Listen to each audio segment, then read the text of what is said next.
What's up, everybody? Hey everybody, Hey, all welcome right. back.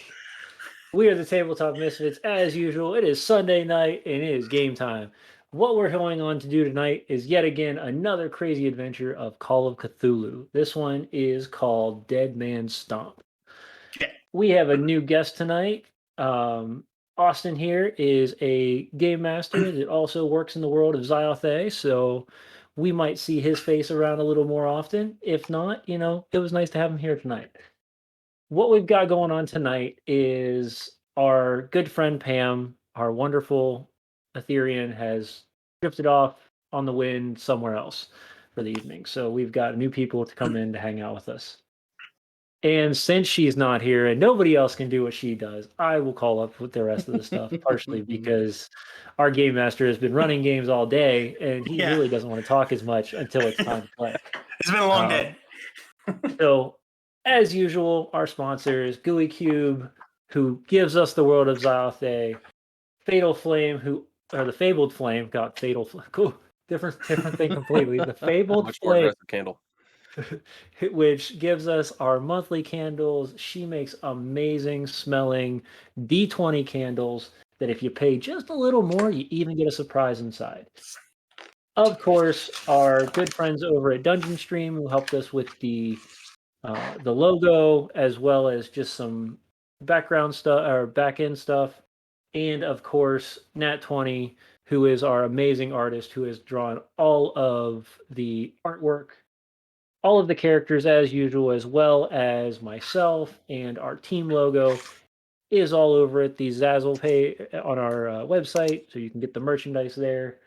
And otherwise, check out our About page where you can see the rest of our wonderful sponsors.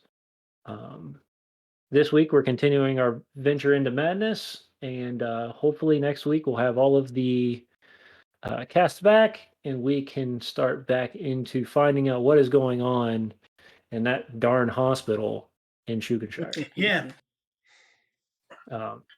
So, as we continue, I'm going to hand this off to our lovable storyteller and agent of Jinx that you all know him as. Matt, take it away. Yeah. So this week we are going to have a little bit of change in personnel. Casey is not going to be joining us today as he's had a very long day getting ready for GUI Gen Con. But taking over the role of Nevada Jones is going to be Austin. So he's now playing Canadian Indiana Jones. And then our lovely small Japanese schoolgirl, Keiko, is going to be played by Decimus instead. The largest character on our stream is being played. Yeah. Is now playing a Japanese schoolgirl. It is a role playing So- game. Yeah. And so what we're doing today is it is going to touch a little bit on, maybe there might be a little bit of race issue, but it's going to be really minor. And it's not going to be too scary or it shouldn't really be too offensive. But I just kind of as a warning, and there is a little bit more violence this week than there was last week. So that's also a warning that if maybe you have kids or something who are watching it might be some parental guidance on this one. But this is set in the same universe. It's going to be a couple of months after our last adventure took place. And kind of the backstory of what's happened is Nevada, after the last adventure we had, kept the golden sarcophagus that was discovered. And in these past few months, he's enlisted the help of Kiko because she has some experience in science stuff, and she's always been kind of a doubter. And he brought her on board to hopefully give them a little bit of a different position on who this civilization, the lost civilization of Mu, might be. Oh, look, and Karis was rejoining us. But just giving us a little bit of a refresher, or maybe a different opinion. Maybe there's some information there on who these Movians were. Unfortunately, Keiko was not able to shed much light on that. So instead, they have been in correspondence with a professor who's actually in New York, who does know more about the Movians and says that he might even be able to translate the hidden writing that was inside of the golden sarcophagus.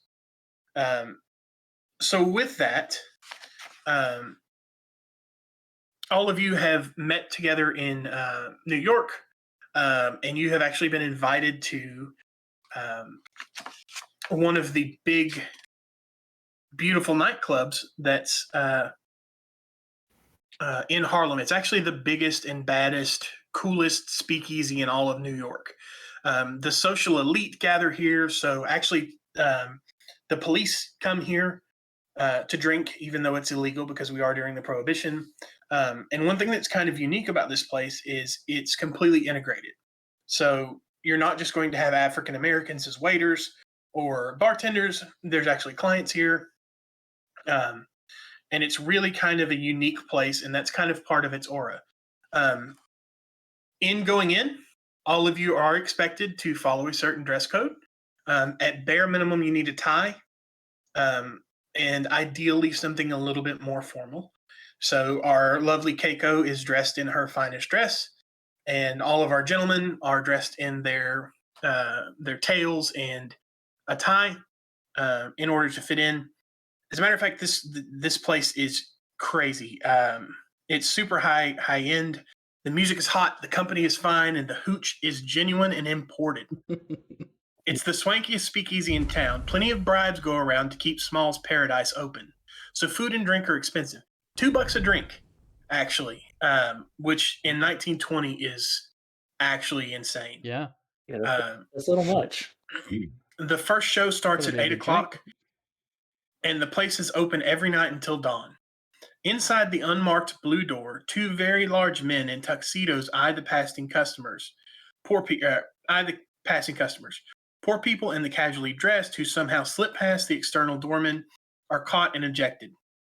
Small's Paradise, unlike its contemporaries, admits everyone who can afford to be hip and wants to be entertained.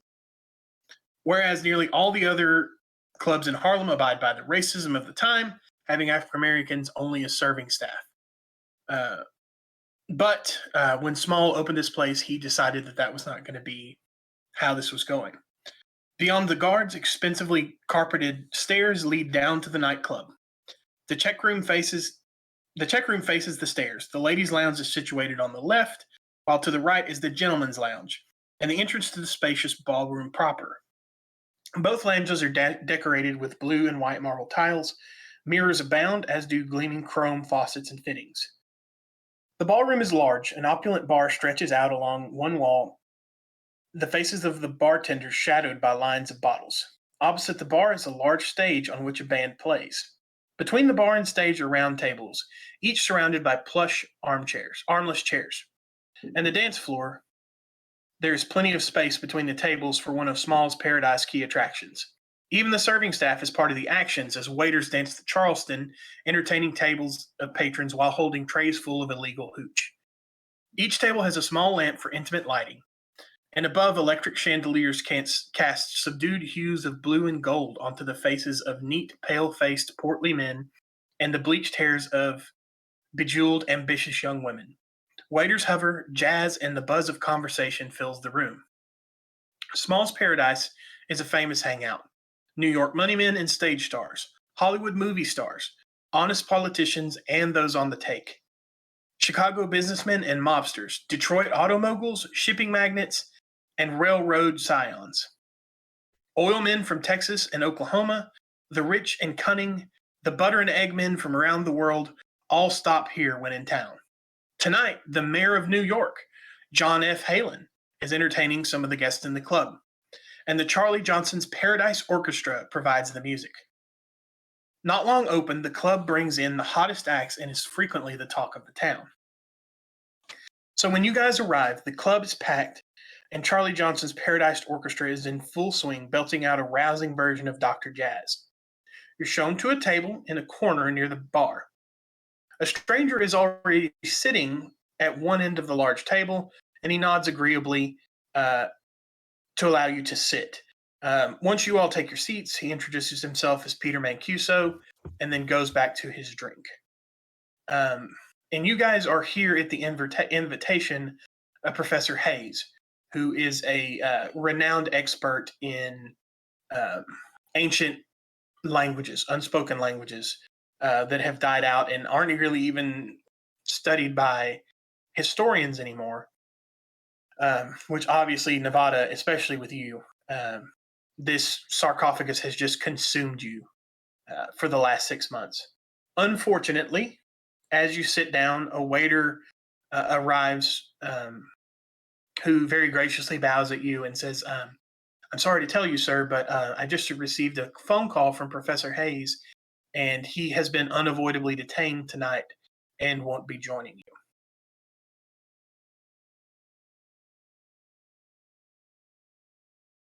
And then he will kind of bow and turn on his heel. But you guys are here.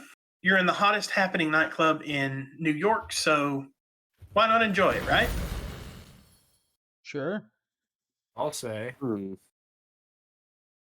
I didn't bring much, but I'll spend what I have. Yeah, and the stranger at the table doesn't outwardly appear to talk to you, but he's not necessarily being rude. He just seems like he's kind of a private man, and he's enjoying listening to the band.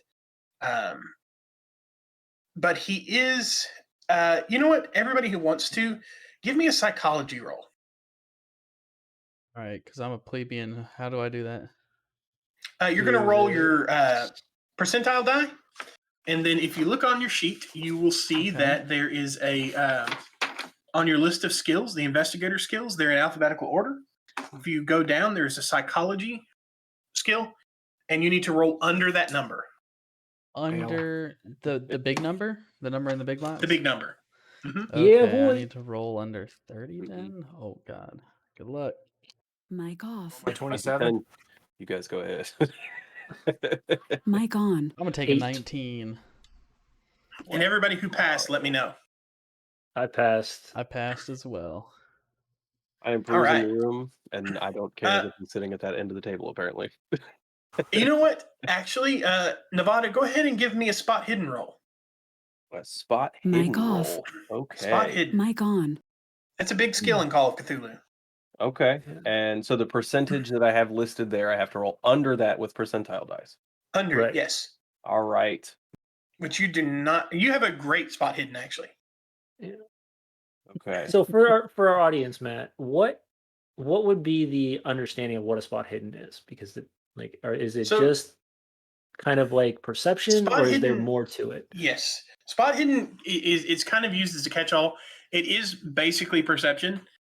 Because as you'll see, what did you roll on that, Nevada? 46. So you were passed. Okay. So mine's mic off, 25. mic on. Is somebody's mic off? Oh, that's just my Magus, headset, is somebody? Can apparently. you guys hear us okay? I can hear everybody. I can. No, that's my headset. Apparently that comes through as desktop audio for some reason. Oh, good. Oh, okay. So for instance, you passed on that one, correct, Nevada? So my percentage, it says 25% next to the word, but there's a 50 in the box. So if we're going Yeah, off the of 50 is the one that you roll. The 25, the one beside the word is default. So if you have no training in it, that's what you have to roll. All right, then yes, Yeah. I passed. So in this case, James, he wasn't necessarily looking at something spot hidden, but he does notice that there's a sheen of sweat on Peter's face.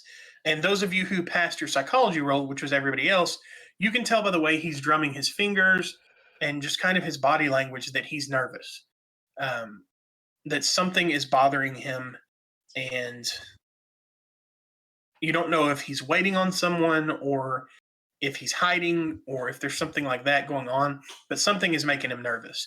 And Nevada, you can kind of come to the same conclusion with that sweat on his face.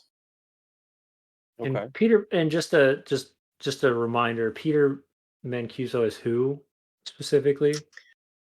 Yeah, He's I'll just have the to guy say. that's sitting at the table next to you. You don't actually know him. When Okay. you guys were brought to the table, since it's such a crowded place, they were out of space, and so they just sat you here just so there would be somewhere for you to sit, basically. Okay. So we're sharing the table. Yes. Yeah. It's a big table, though. Yeah. Sure. Okay. So about this It's kinda time, like the band kind finishes. of like in a conference room type mentality where you're just sitting wherever you can because you don't have any room. Yeah. Yes. So the band finishes Dr. Jazz and launches into Paradise Wobble. I really wish I could play these songs because all of these songs are real and exist, but Papa Bezos would smack me down, so we're not going to do that. A door behind sure the table there's opens, free and a versions. tall, thin African-American man in a suit carrying a trumpet slowly emerges. He looks around and blinks. His intention clearly is set to get to the stage, but seated as they are around the table, Mancuso and the investigators, you guys, completely block off his route. The horn man hesitates, the effect of several drinks apparently, as he gently sways where he stands. He studies everyone's face and then looks at Mancuso. Sir, I got lost backstage. Would you be so kind as to let me by? I really apologize for asking. Mancuso stands up and immediately just glares daggers into this guy and is like, listen, boy, you're going to have to find some other way to get through. I can't believe that you would even disturb me. And with that, there's just kind of this look of shock on the trumpeter's face. Do you guys want to react to that or just kind of let him, because he's going to start shuffling backwards back in the door he came through? If I were to get up, does that allow him room to pass? Yes. Okay. Without a word, I'm not going to speak in the situation. Just stand up, press myself against the table or back, whichever it allows, and just gesture with a slight head bow as an apology to please come this direction. Yeah, and actually, Nevada, it's fortunate that it was you, because as it says in your background, you frequent a lot of speakeasies, and you do a lot of traveling. You've been around the world, and you actually recognize this young man. He is a very prominent young musician named Leroy Turner. Although in the past few months you have heard in the various nightclubs that you've been to that he's kind of fallen on some hard times. And just not doing well.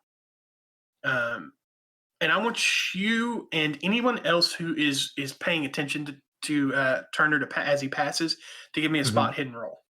All right. Now, does he just frequent New York City, or does he frequent other areas, or is he a traveling musician that would So be he's known actually originally across from New Orleans. Okay. And he's moved to New York in the past few months. I'll take up that spot hidden roll then. Yeah, sure. Oh, yeah, nope, Okay, that's failed. pass. Okay, so Did anybody That's pass a that one? hard fail for me. Pass. You passed? 38 this time. So yeah, I passed. Yeah. Both of you guys actually noticed something weird about his trumpet. When you look at his trumpet, normally trumpets have 3 valves. His has 4 for some reason. And not only that, what strikes you almost as more odd is the finish on this trumpet.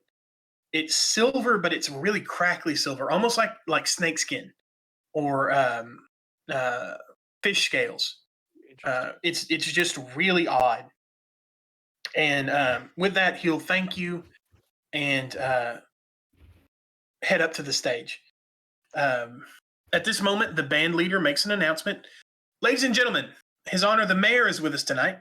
It is always a pleasure to have your esteemed company and patronage. In honor of your visit, we dedicate the next song to you.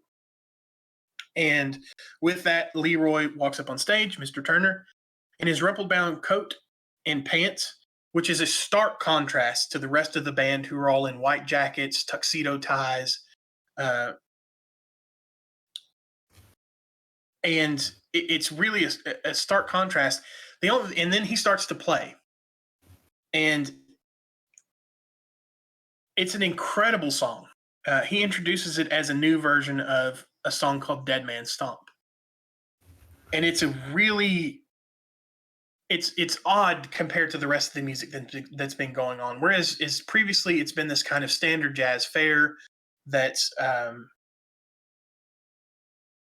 really basic. It's something you've heard before, to now it's just this really impassioned, almost sad melody that is just beautiful. And as the music continues, You're all transfixed by it. And I want everybody to give me a spot hidden roll. Here we go again. Oh, that's a fail. The roll of the night. Yep, Here. that's a hard fail. That's a 94. That is a fail for me as well. 24. I got it. Nevada? I rolled a 54, so just a miss, just outside there. Okay. So actually, is it Aveberry? Yeah. Mr. Aveberry, you're the only one that notices the entry of a small rat-like man wearing a snappy brown suit. You notice that he looks over the crowd and starts heading down the bar towards you guys' table. Everybody else is too transfixed by the music to notice him. But midway through the band's leader's musical tribute to the mayor, which is Dead Man's Stomp, the rat-like man standing beside, he sneaks up and he's now standing beside Peter Mancuso. He moves forward, and before you can even take a minute to notice it, he pulls from his pocket a .45 caliber revolver, puts it to the back of Peter Mancuso's head, and pulls the trigger. The And music I wouldn't have is caught loud. that with the spot check. You saw him sneaking up. Okay. And it's just he walks up and just slick as a whisker, he pulls the gun and discharges it. Though the band is loud and the crowd is louder, at 3 feet, nothing is louder than a .45 caliber revolver report. The investigator, which is going to be you, Aveberry, is showered with brain and bone, blasted through the gaping hole in Mancuso's forehead. So I want you to roll me a sanity roll. Yeah, I figured. Oh, boy. And actually, everybody make me a sanity roll. Oh, Not- Okay. It's not the hat. It's got to what be is the suit, sanity? right? So sanity is right under your main stats. that'd There's be a sideways box, and it should start at like 50 or so. I don't know what it starts at for you. A sideways did you find it? box, Last say? week? Now this was with our upgrade from last week, right? Oh, Yes. I got 60 sanity. Okay. I'm at Looks what, like I have 60, 50 on the sheet here. So what is a sanity roll? What do I roll? It's Percentile. 100. Oh, It's the same thing. percentile again? And then what do I do Yep, after It's that? just me. So did you pass? I don't know. Let me find out. I thought we were all rolling sanity. You are. Did you Uh, pass, Kiko? About to find out. Oh, I thought you just said yeah. for me to roll it. I rolled Everybody's two. going to have one. Yours is going to be worse. I rolled a Okay, 2. yeah, Well, that's good to know. You rolled a 2? Yeah. You take 1 sanity loss. Aveberry, what did you roll? I rolled a 92. So fail. Yep. You lose 3 sanity Where from is the my sanity? horror of being splattered back with. I'm back to 60 then. Yes. What did you get, Lois? Fail. Okay, you're going to take 3 points of sanity damage. And Nevada, how about you? So on the sanity section, I have a 50, so I treat that the same way. I have to roll under that. I did Absolutely. not. Okay, so I did not. I rolled an 84. So you're going to just to clarify Go ahead. something, because Mhm. we're all playing characters that we were playing in the last session. Mhm. Technically, we would have went on our max. We would have went up 10 points, correct? Right. Okay. Well, you would heal 10 points from where you were. Okay. Yeah. Oh, Your well, sanity I'm doesn't sorry. regenerate. Ah. Okay. So when you say take 2 sanity Lower that number. damage, by just 2. lower my sanity by 2. Okay. Yep. Okay, so I would be at a 47 you're going loss to- on the full day. You're going to lower yours by 2, Nevada. Okay. Okay. I feel All like right. this is something I need a lot. Yeah. This keeps you from going nuts. This is how this whole thing works. Yeah. Yes, it is very Oh. important. Surprisingly, that I play probably the most sane person here, and it's definitely not the case. Yeah, Where- so where did you start at? 60. Oh, that's where I'm at. Okay. Yeah. yeah, so as the Mancuso's body hits the table, you guys turn around and you Ah. actually get a clear look at this man's face.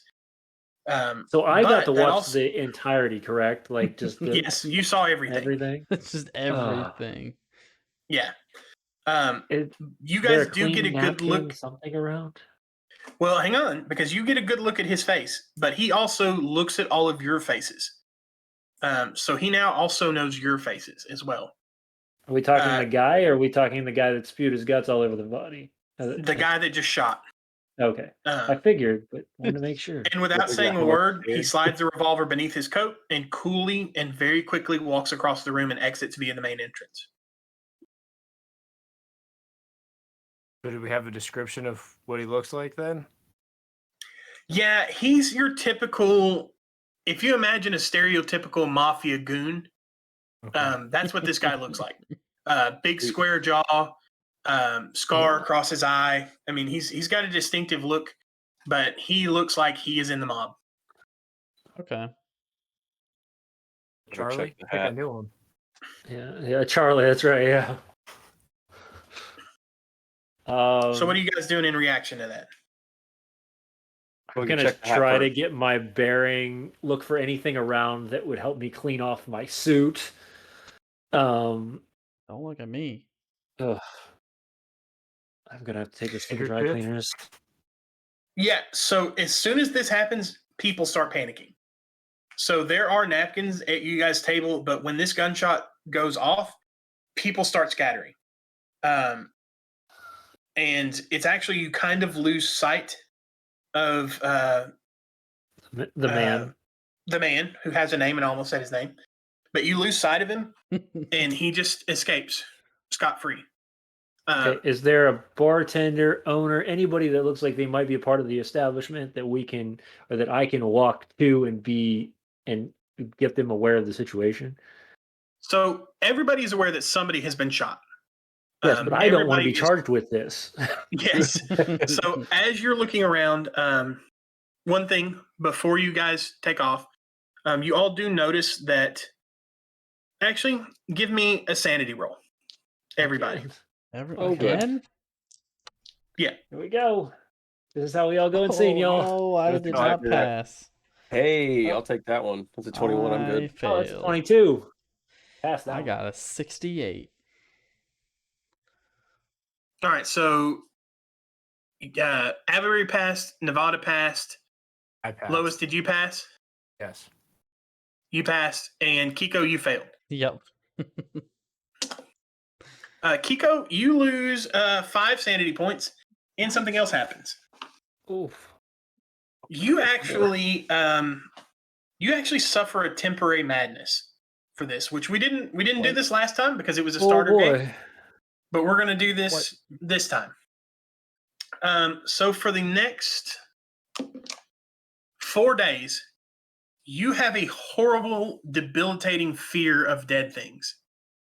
Oh boy. You That's have hilarious necrophobia because for you're the the next one that 4 got it all days. splatted all over your coat. So I didn't. also, when this is all happening, before you can even get up to do anything, as you're sitting there trying to collect yourself, the band keeps playing throughout this whole thing. And as you're sitting there trying to clean yourself up, you notice that the dead man's hands start to splat in time on the table in rhythm to the music on the gore-covered table. Wait. So what I'm seeing is the man tapping his fingers as if he's not dead. All of you are seeing that.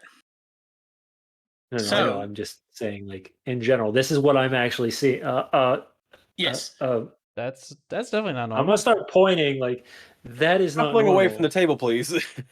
So Other then, direction. after that, Mancuso actually pulls himself up to a sitting position. His eyes are I'm gonna rolled up. 6 feet back. Can you Blood courses from the exit wound in his forehead, but he still stands up. A moan seems to escape from his lips. All of you who are still nearby, make a listen check. A listen check. Okay. Where's my listen check? To be honest, I don't really want to know what he has to say. I don't either. I don't really want to know what he says. I Four. want to It's run good like because hell. I'm not gonna hear it Oh, that's not a good anyway. thing. Oh no, I Yeah. have to I roll. still up. got it, 4. but Nope, 35. I got a That's a 78. pass. So everyone who passes hears that he is muttering, Joey, Joey, Patone. over and over and over under his breath. Mm. Mancuso stands up, turns, and staggers towards the main door.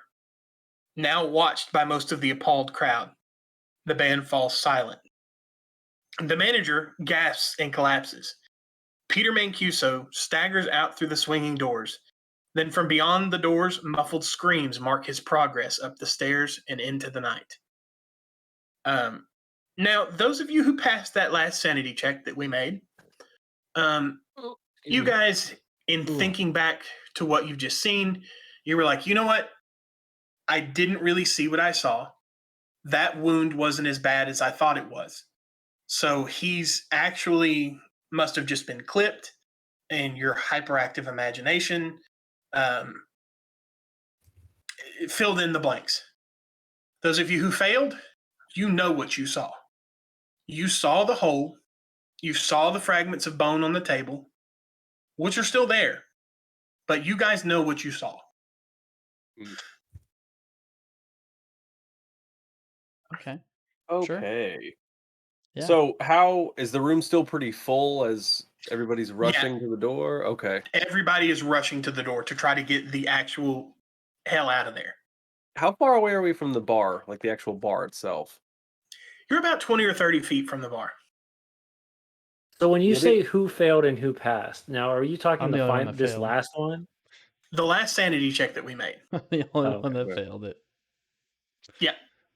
So I So you watched know what this you saw. man get his point blank shot in the head, a whole blast out of his head, and the eye sockets weren't technically dangling yet, so there's a possibility it just grazed the side of his head, and everything should be all right. Mm-hmm.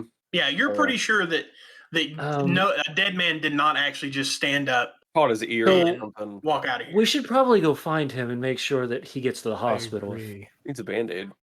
Bandage. Something, yeah. Bandage. I mean, Bandage. I'm gonna grab whatever tablecloth is near me and just How kind you of messing pull with it it? off. Try to do the magical Leave it all there. leave it all Fine. there. I'll grab Parker's character and convince them to join us. Oh, what Yeah. you mean? I ain't going anywhere near that. It's not as bad So as yeah, what you thought. guys. I you know guys what I with or saw. without- No. It didn't go into his skull. It grazed his ear. Oh, I saw his brains all over the table. How about we Wasn't not look his at the table? brains. Come with me. Come over here. Let's go to the closer to the bar, away from this situation for a moment. Deal with Kiko. We'll go check and see gonna this man. extend the Make sure hand that to he's try not and dying hold. in the Come middle of the on, alley. Kiko. I'll follow James. Are there any rags near where I'm at on the counter? Like the just even if it's like a bar, whatever. Oh just yeah, to the dirty? bartenders will throw you a rag. Okay, I would like to grab one or take one and immediately yell after James's character. You're gonna don't go outside like that. don't go outdoors like that, Oh, thank you. please. And I Yeah, start please. dusting off the gunk off Mike's coat, and Yeah. I've got literally this massive sheet that kind of might still have something inside it because I tried to yank it as well as I could, but probably not. I mean, it's possible that I helped out when I was in my as a noble or a butler. It was make one of those things, but I'm really not. I'm just a professor that really dresses very nicely. But yeah. So there's no hole blown in this man's head, but there's still guts everywhere. Oh yes. It's Oh, no, very he's confusing, I understand. Grazed to the side. You've never Yeah. seen Then how do you still have like brain fragments and bone on yourself? That doesn't I make don't sense. know. tell It you. could just be skin. It's probably nothing brain. He like. sneezed at the same time. There was a lot.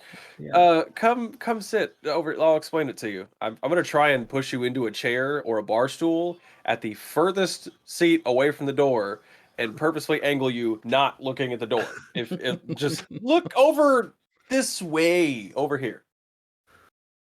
All right. And while all that's going on, I'm heading out trying to find this man Yeah. as he's dived So into the crowd. as you two arrive at the top of the stairs, you notice that Peter Mancuso's body is there, actually, trampled by the swarm of people who have run over him to get out the door, and is lying there lifeless. And you actually see the man that you saw shoot him walking down the street very calmly, about to get into a gray Packard car. See, is in the 1920s, is there any sort of license plate still that I could tell? There should be, but there's not. There's not one on this one, correct? There's not one on this car, but there should be. What kind of car is it? Do what I know? It's a Packard. Yeah, it's a gray Packard. We don't know that. We're at the bar. May I anything symbol defining symbols that would be on it? Because mob bosses like to be flashy and organized crime like. So he's not a boss. He's not a mob boss. No, I know that, but I'm saying if he's working for one and he's still in their car or using a car that's similar. I mean, a Packard's. This is a pretty nice car. Right. It's not one that you see just everywhere, but it is. It's just a gray Packard with no license plate. If you see a gray Packard with no license plate, that might be the one you're looking for. But you would almost guess in your mind that next time you see that car, it's going to have a license plate on it. Oh yeah, 100%. Yeah. But as you're standing there and you're taking a look at the Packard, you notice that Peter Mancuso starts moving again. And again stands up. And again starts moaning under his breath, Joey. And So I think we need to take you to a hospital. He completely ignores you and starts heading towards the Packard. I think I've seen this before. He's got a really bad concussion. We should probably drag him to the ER. So at this point, the man that shot him originally turns around and sees this and pulls a Tommy gun out of the front seat of his car and begins to wildly fire. Oh, I'm diving. I'm getting the hell out of here as soon as I see this Tommy gun. Yeah. Nope. So as much as this man needs to be, I'm trying to help this guy. Survival is the first option. So I'm diving right down the stairs somewhere else. Yeah. So you guys see that these bullets are just riddling Mancuso, and you can actually see his body like jerk slightly back as the bullets hit him. And the gray Packard screams away into the night. Eventually the firing stops, but Mancuso is still in the middle of the road. And about that time, another car comes by, sees this happening, and then swerves, hits Mancuso, pinning him against a wall, and cutting him in half. Oh. And at this point, the body stops moving once and for all. That's insult to injury. Yeah. Is the band still playing?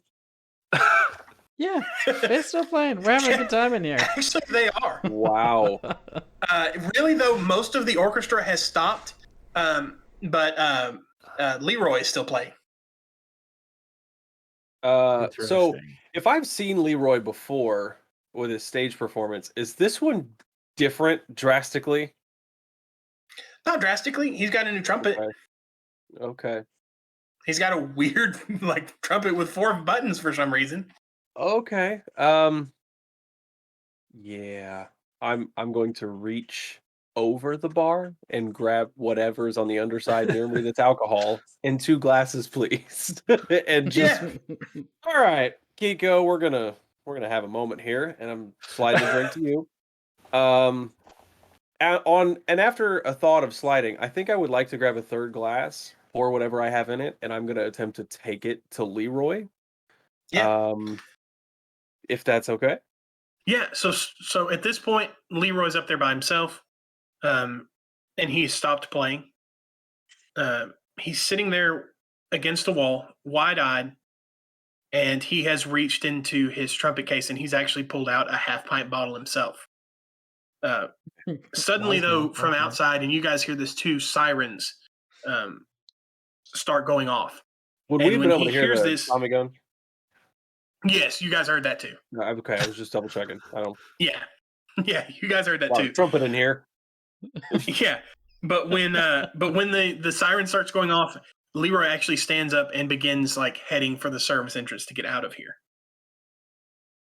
And at this point, as he's going out, he's going to stop and tell you, "Hey, you'll be in trouble soon. You best get moving.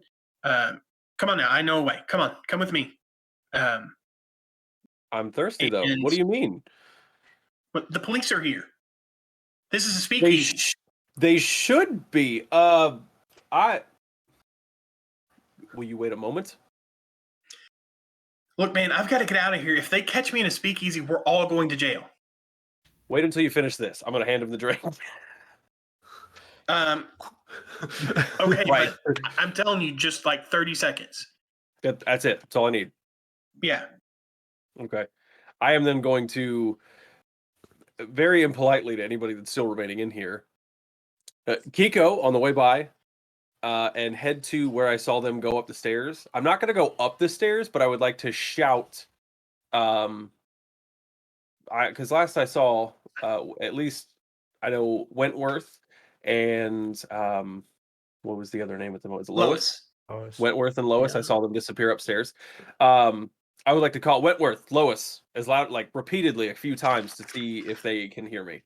So you'll see Lois literally at the top of the stairs, and you'll see me kind of my body prone on the like staircase. Oh. I would like to take a step or two and offer a hand if I can up. Didn't realize we were all prone up here. Yes, they I don't know if you heard the gunshots. Yeah, we heard those. Yeah, well, Leroy, the trumpet player says we need to go now. Says we're going to be in trouble. We need to go out. We could follow him out the back door, as we probably shouldn't be in here anyway.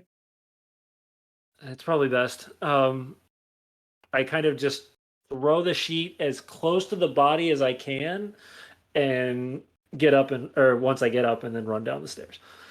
Pictured this like sheet flying out of a doorway in the sidewalk. What? You're not even close. Covers the car. Right. Exit stage left. Yeah. Yeah, I would assist them down the stairs, as I assume this is still probably chaos. Grabbing hands, pulling, like trying to get them down in whatever way I can and back to Leroy. I'm chugging my drink and heading to the back. Maybe we can slow them down a little bit. I personally would not want to be found down here, nor would I prefer to stay here any longer than we have to. Is there a door, or is there a chair or anything close by? Yeah, I mean it's a busy club. There's chairs. And there's nobody else in the club other than us now, right? The manager is in here. Maybe a couple of the waiters are milling around, and Leroy is down here as well as Kiko. If they're milling, they're probably not in a hurry to leave. Well, they know that the police are coming. So this is the 20s in New York. Right. Shootings happen. Okay. Right. Okay. So my question then would be, would they be more prone to be leaving, or would they going to stay once the police arrived? Would I know? They're probably going to stay. Okay. Because my thought process is to bar the door shut. Yeah. For the chair. Okay. But if they're going to stay, and I know they're going to stay, and they're just going to get raided, and they're going to be like, whatever, and move on, then I'm not going to worry about it. Yeah. Yeah. Okay. So we should probably just exit as quickly as possible. Yes, they look like they're prepared for exit this. sounds fantastic. Let's go. Okay. Yeah, so you guys go back. You find Leroy still where he's at. And he nervously takes you to the back and opens a window that is in like a back part. He opens a window. He scrambles out. And he turns around and says, "I'll see you guys later," and just leaves. Whoa! Wait a minute. More agile, No. You stay right there. He's gone. He's running. Oh, I'm crawling out the window. Yeah, I'm gonna help. I'll help the students up the window first. Yeah, I'm gonna follow. Us I'm gonna old watch crackly the other door. professors are gonna try to get out the window. Yeah. I'll assist and stay in the back and just watch the doorway, see what's going on. I just make sure that nobody comes barring in or tries to stop this, and clear the window when I'm able. So yeah, as you guys step out, actually, Nevada, you see on the ground, you see what appears to be a business card laying on the ground. Okay. I would like to examine that. Yeah, so it's I do have handouts for this, but I don't have the Roll20 version, so I'm just going to read it to you. Okay. It's a business card that says Morgan and Dupuy Christian Funeral Home, serving families of African descent since 1851, West 145th Street, Harlem, New York City. And then on the bottom of it is written 11 a.m. sharp. Bring your horn, New Orleans style. There's no date on this. Nope. What did you say Right. the address was? West 145th Street, Harlem, New York City. Okay. At the Also- moment, in the current situation, tucking and continuing. Yeah. So as you guys crawl out this window, you notice that to the right, there is a man standing there. He appears to be in his early 30s, tall, and has ginger hair. And he's saw standing to nothing. your right at the entrance to to the alley, and then there is another way you can go left that appears to just lead farther into the alley and maybe out somewhere else. Do we see this man giving any sort of insight of just tracking us, or is this more of a No. what is this man the hobo? Is this a No, he's wearing a nice suit. He's wearing a nice brown suit. we And know just Ginger appears to be still standing there. Gingers steal souls, so we gotta watch on this. So did we say which way Leroy went, or did he just? You didn't. He was out and gone. Good Excuse me, He lord. sir. just took Okay. off. Excuse me, sir. He turns around and nice coat. yeah, he turns It's around nice, and like, heads nice. towards you. You Hello. can see where a man went. He just came up this way. Had a trumpet I in his hand. didn't, but maybe I should introduce myself. My name is Roger Daniels. I'm a treasury agent in the Prohibition Unit, and I noticed you guys inside earlier. Are you sure? Absolutely.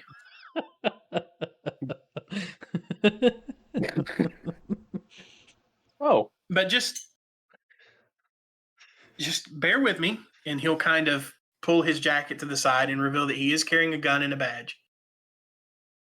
will not do the same. I'm not here to cause you guys trouble. I mean, everybody knows about Small's Paradise. It's not a big deal.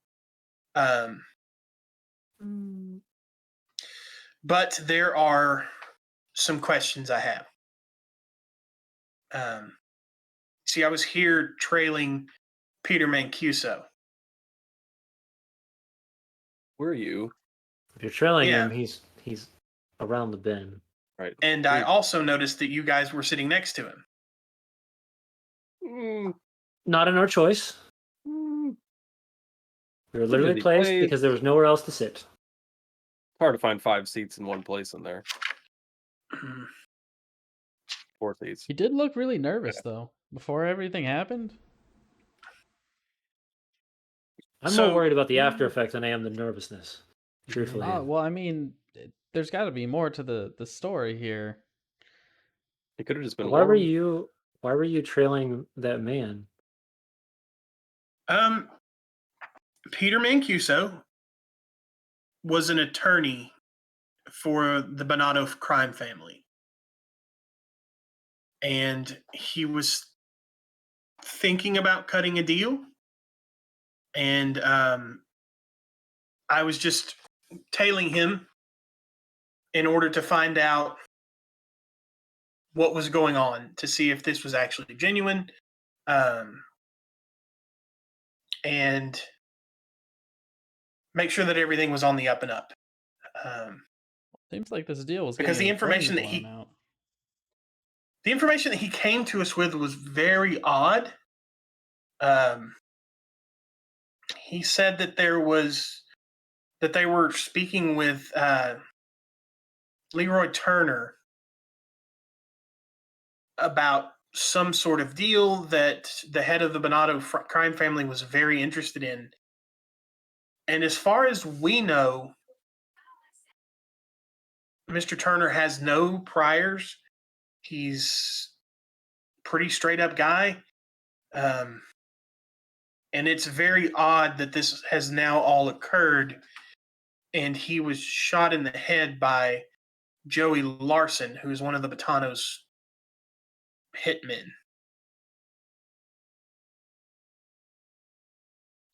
And I was just wondering, I noticed that you, sir, with the hat, actually spoke to Leroy as he went past as well. Yeah, he's a wonderful trumpet player. I don't know if you heard. He's wonderful at what he does, really. I see. So were the Bononos? What Bonatos. family? What? Okay. Do they do dealings in music? Because if they Not were, that I'm aware he's of, the guy. Okay, well then.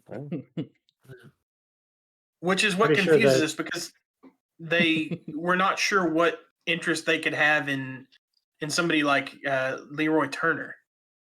Is anybody's birthday coming up? Just trying to help out. did they have All any right. dealings Maybe a funeral? outside of? Right. Would I Is your know that he originally came from New Orleans, or no? Would I not know that? You don't. would Okay. I? Yes. Okay. Right. Mhm. Okay. I mean, have they been seen together? Have you spoken to Leroy at all, or was it only the attorney? I haven't yet because it didn't seem relevant because he acted like this was a huge deal for the Bonatos, and we were pretty convinced that he was just sending us down a wild goose chase. If I'm completely honest, because Mr. Turner has no connections to organized crime. He has no connections to bootlegging. He has no connections to any of this other than he plays at speakeasies.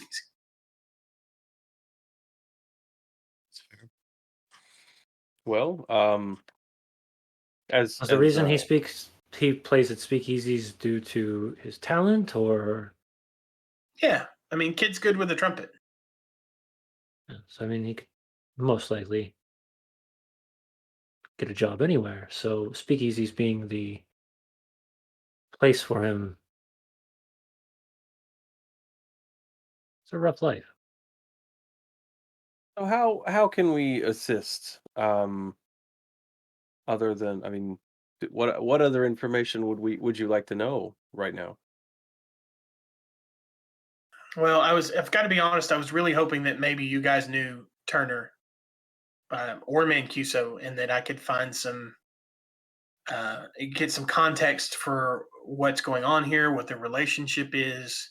It can show you where he is,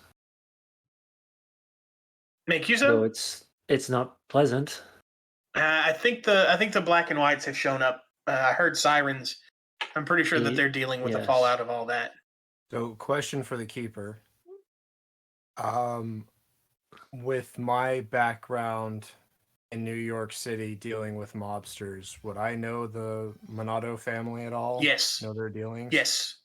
They are a pretty high-powered family that does a lot of bootlegging. Okay. And would I have heard maybe like rumors about what this deal might have been? Would have been in like the underground network? No. You haven't heard of anything relating to this. You know that the Bonatos are making moves in New York, and they're trying to take over some new territory. But other than that, there's no really rumors that you've heard that connect Leroy Turner with the Bonanos. Fun fact, we can call these guys the Bonanos if you want, because the Bonanos are an actual crime family in New York. They're one of the 5 families. Oh. But they put Bonato probably so that they wouldn't be murdered. Yeah. Or have somebody come back and go, "Did you use our name for something?" And not tell us? No, not at all. Wasn't me. Right. Huh? Okay, well, I don't believe any of us spoke to Mr. Mancuso this evening. We were sat at his table entirely by chance. There's no room in there, and it was the only place we were able to find seats for ourselves. Man was a bit rude. We heard Yeah. him speak, but he was only speaking to Leroy. Well, look, guys, and ma'am, I've got a lot on my plate right now, and if you want to make a few bucks, you guys could check out some information for me. Maybe see if you can meet with Leroy, because I'm pretty sure that he's going to make me as a cop pretty quick. Or you guys could go back in and talk to the folks that run the club here. I'll make sure and tell the detectives that come in that you guys are with me, especially since you're covered in blood. Oh, this thing? Take off my jacket. Right. But I honestly have a lot on my plate with trying to figure out what's going on with the Bonatos right now, and there's a few bucks in it for you if you want to make some cash. Kiko, you're also more disturbed by this than most because you know this man was dead. You saw it, right? Yep. Nope. And you've seen him come back from the dead now, right? Yep. You don't believe in any of this stuff. No.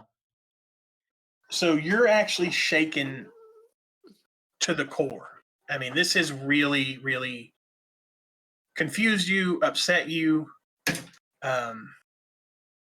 and that's just a big part of your thought process right now. Yep.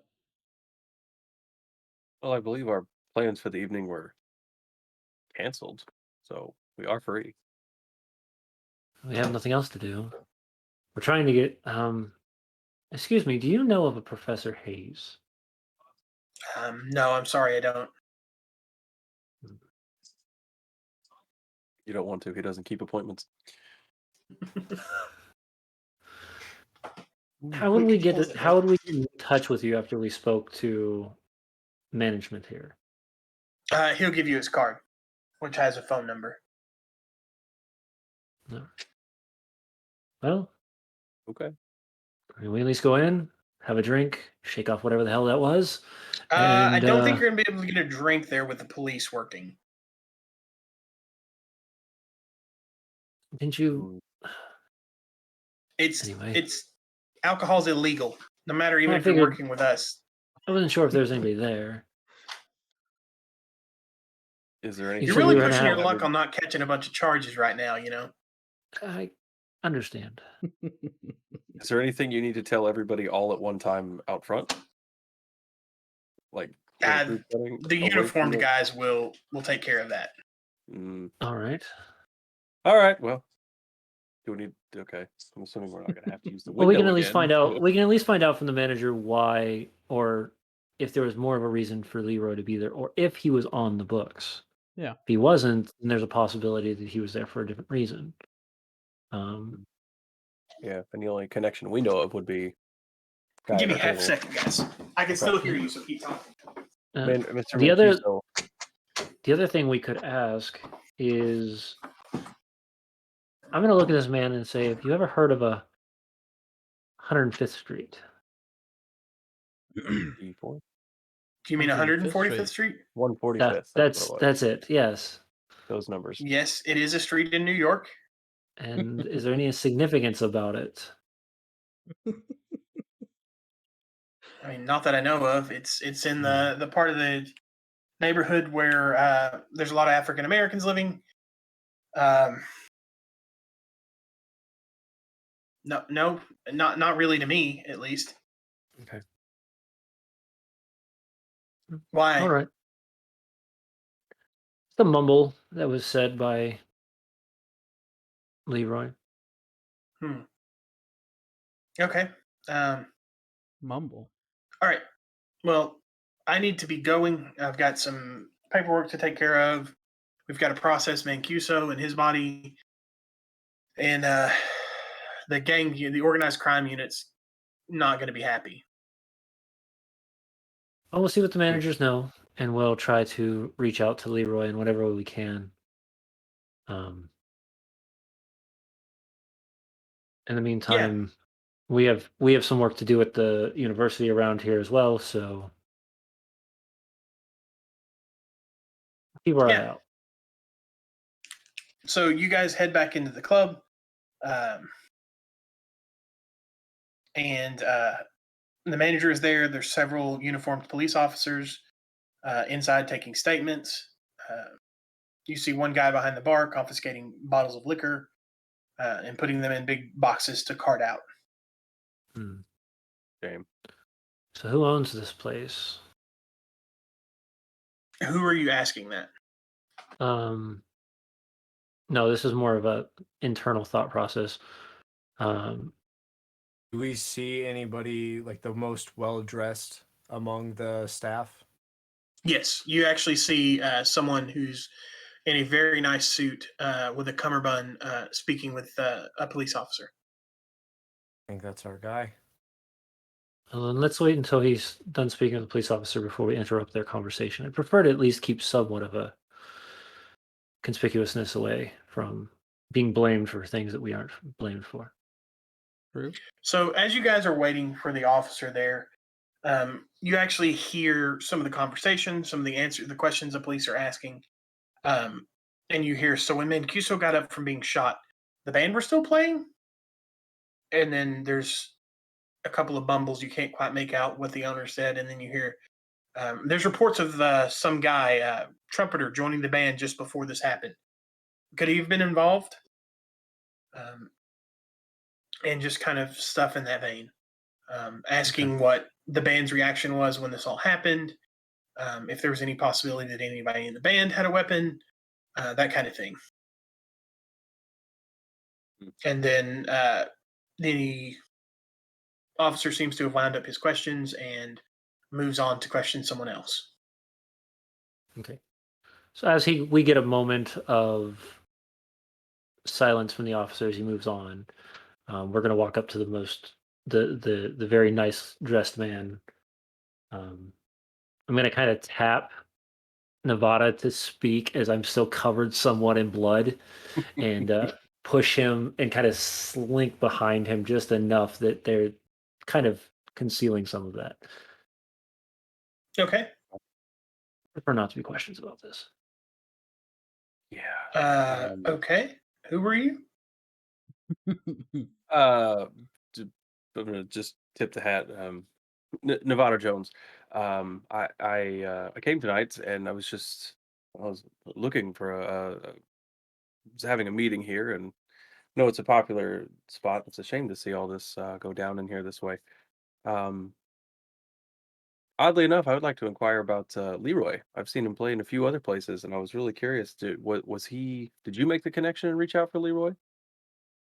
I mean, he's a good kid. Leroy's around. Ever since his wife died, he hasn't been the same. So me and some of the other owners of places around here tried to make sure that whenever he's looking for work, that we make a spot so that he can make some cash.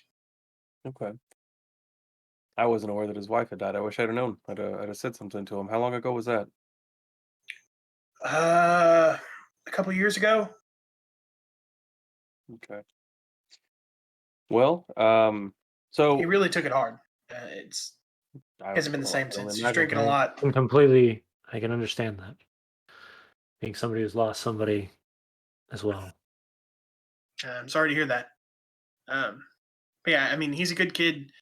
I think that the cops are just after him because it's easy. I mean, he's a black kid who's got a little bit of a sketchy past as far as where he came from. He's had some hardship in his life, and I really think that it's just one of those things. Now, the man was nice enough, or the boy was nice enough to find us a way out of here that wasn't going to completely just distract us from all the cops. Yeah, he's a good kid. Do you know where we could maybe speak to this kid? I can give you. I want you to give me a credit rating roll. Okay. So What do credit you- rating. While I'm Decimus doing and that, I was going to say, Austin. can you let the rest of the audience know what credit rating means? Yeah, that's what I'm about to do. So credit rating for Decimus and Austin, since you guys are new, credit rating isn't like your credit score. We're not checking your FICO here. It's basically how reputable you are, or how much authority you seem to have, or how trustworthy you seem to be. I figured. So you I can failed. use fast talk in this, but really at this point, you guys are being honest and you're just trying to get some information from him. So I'm having him do a credit rating roll. Yeah, I And get- you failed that, James? Yeah, 69. Hey. Listen, guys, I think he's in the phone book, but I don't feel comfortable giving that information out. I mean, you guys aren't even cops. Aren't we, No, though? we are certainly not police. I'm just gonna excuse you. I mean, Uh, he's paying us. do you want to go back to the table? So I completely understand. I myself have been following Leroy since New Orleans. I know how wonderful he is at what he does. Um, and I'm afraid that we were approached by the police as well. And I would like to speak with Leroy before the police, and I would rather help him than the police find him and give him. We know the conversations that'll happen, or lack of conversations that'll happen, if it's them and not us. Give me. I'll let you choose if you want to use charm or credit rating. Oh, charm. Let's do charm. Yeah. Go ahead. It's Just hit him with the smolder. roll a 3. Yeah, I rolled hit a him with 3. the smolder. That's great. At that point, he's like, I don't know the kid's exact address. I know the general neighborhood that he lives in, and he'll kind of give you directions to where the neighborhood that he lives in is, and he gives you a phone number that Leroy has called him from before. Okay. Okay. Can I draw my iPhone? Call it up? Right. Yeah. Just Use go the find a sheet you payphone left out front somewhere. for a smoke signal. That's right.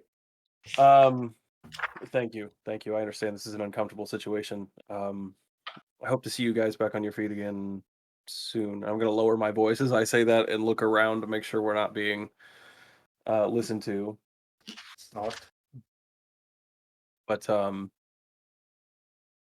yeah, I mean, can you guys think of any other questions we should ask this gentleman? Well, while they're doing that, can I go investigate the stage? Okay. Yeah. You can make me a spot hidden roll. Okay. Boop, boop, boop. Now, is there anybody else that seems to be that would have either stood out during this conflict? That's a fail. Anybody that might have seen either the conflict between Peter Mancuso and Leroy, or that would have, or maybe one of the band members before he walked up, that could maybe give us more information on who Leroy is, or maybe some past or anything like that. Everybody in the band seems to have gone.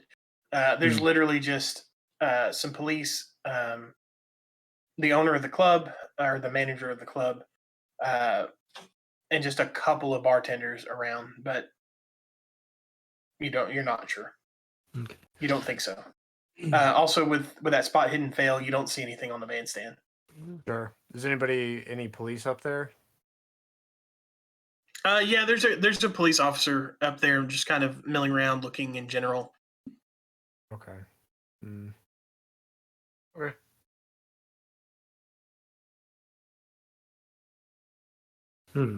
I personally don't think I have anything else for. Yeah, I think here. I got nothing. I think we've dived too far enough in Okay. here. So at this We have- point, it is after. It's getting late. It's after 11 o'clock at night.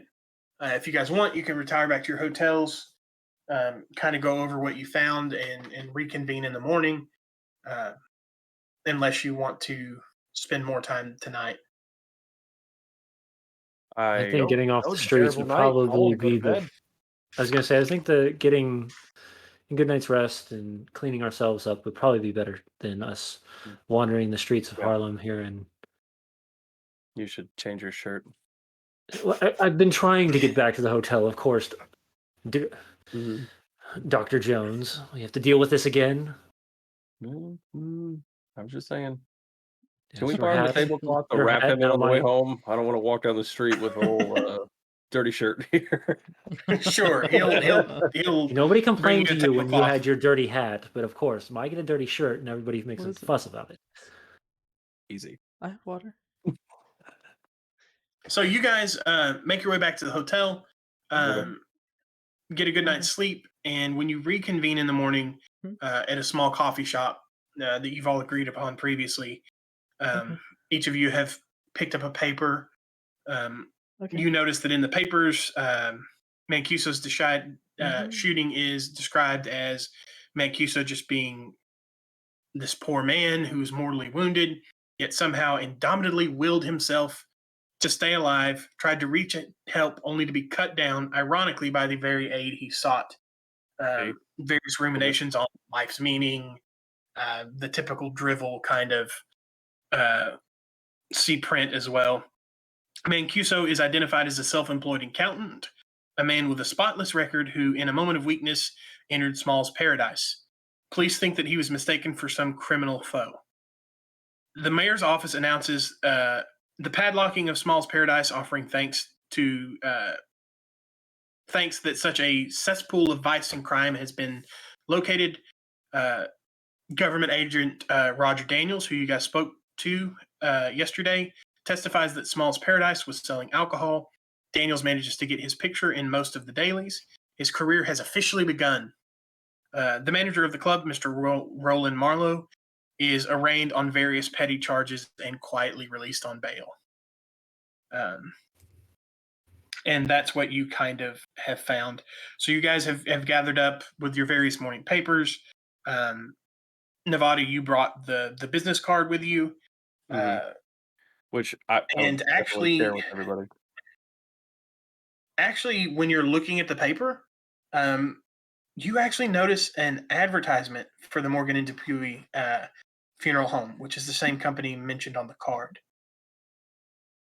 And you also, further looking into the newspaper, just reading it, waiting on everyone else to get there, you notice that there in the obituary section, that there is a funeral and procession scheduled today for at 11 a.m.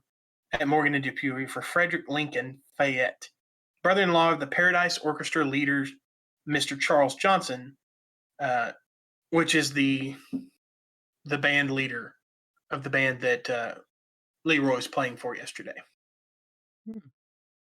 Okay.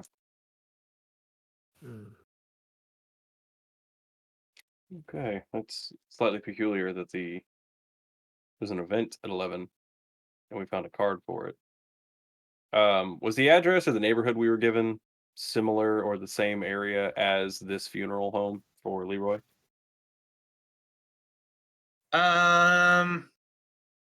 It's close, but it's not. Let me look. So it wouldn't be like a cross-town weird. It would be something that if he was looking for a place, it's close to home. At least. It's actually so the area that you've been given for Leroy's last known location is probably 15 or 20 blocks from the location of the funeral home. Okay. Prefer not to have to walk that. Yeah. Okay. I would definitely point out that give the card, let everybody see it, and just make the comment of this is the same place that the card lists, and it also had the 11 a.m. time slot on it. So obviously it's probably safe to assume Leroy had this, or if not, somebody else was at the club that happened to have this exact card that intertwines with all of this. So it's might be worth our time to take in a late breakfast and then head on over to the Morgan and Dupuy funeral home.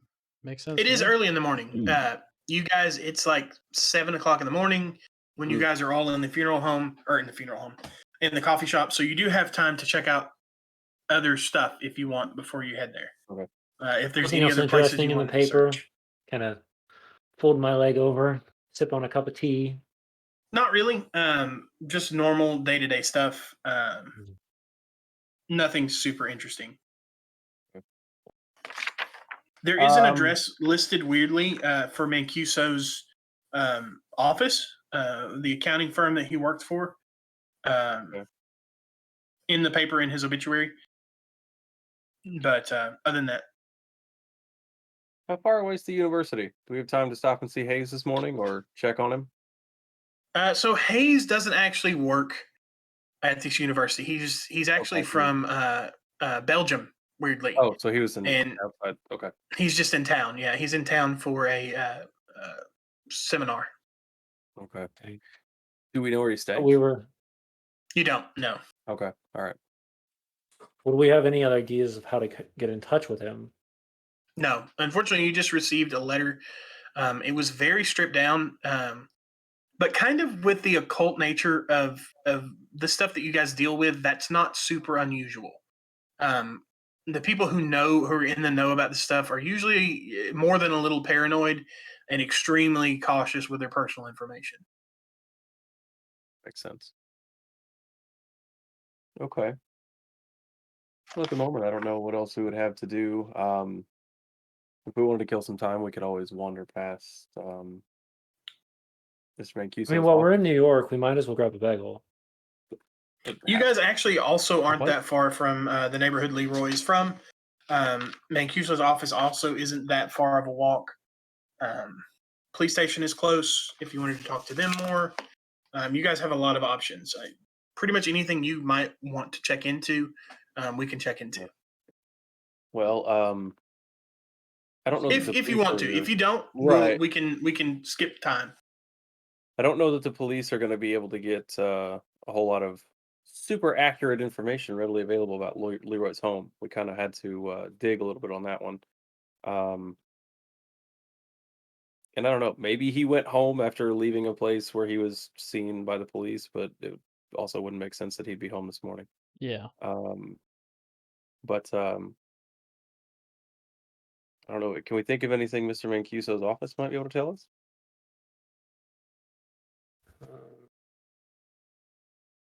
No, but we could find out if anybody's trying to clean that up. Yeah. If for some reason this was staged or whatnot, I'm sure anybody who doesn't want his information known has probably already ransacked the office as well. If the police haven't already got to it. Yeah. It could be worth a stop. I mean, we have some time here. We could Certainly. at least stop, and if there's nothing there, we didn't exactly waste anything. Right. important. So do we want to do that, or do we want to go to 145th Street and check on, see if we can stumble onto Leroy or somebody that would know of him? I think the 145th Street was at Morgan and Dupuy on the card, which was the Yes. 11 o'clock thing that we're doing. Oh, okay. So that's the Okay, that 11, makes and we're sense. trying to fill between like the couple hours here. Mhm. Yeah, he's there's actually a street name. He lives on Denox, but it might be at the intersection of like 120th Street is kind of the area that he's from. Okay. And you guys do have his phone number as well. Yeah, let's go find a phone booth and give him a call. See if we can at least get it. Maybe reach out to him beforehand. Do we need to explain what a phone booth is for the? Never mind. Yeah, for the younger kids. So yeah, you guys find a phone booth. You call the number, and a woman actually answers. Hello, how can I help you? Hi, my name is Wentworth Aberbury. I met with with a Leroy Turner last night. I'd like to speak with him about maybe another an act. Oh, Leroy actually hasn't been here for a while. You can actually find him at apartment 525. on East 132nd Street. If I'm I not do even sure if he has a apologize. phone. I do apologize But calling yeah, then. I'm sure that he's looking for work though. Well, thank you. We'll swing on over there. Maybe we can have a quick conversation with Okay. That I hope that everything works out fine, and she'll hang up. him. Okay. Sweet. Well, we have another address now to come down. What was that street name? Was 525 or apartment? 525 East 132nd. 132nd. Yeah. 132nd. Okay. Okay. So we stop at the attorney's office, check and see if anything's going down there. Swing past 132nd, and then meet up at 145. Sure. Now we have a full morning. I like it. Filled our Mhm. time well. Yeah. Yeah. So Okay. you guys head to Mancuso's office, and actually it's still closed. The doors are locked, but there is police caution tape, like restricting entry there. But lights are dark, doors are locked. Look in windows, or is it not possible? There's shades drawn, but it seems dark in there. So Doesn't they didn't wait for the shades morning. aren't like slanted to the right, like Right. something happened inside. None of that. No, everything looks okay. Is this like a building, or is this more like a home office? No, it's a little building. It's a small building. Seems like it's a little shabby, but respectable.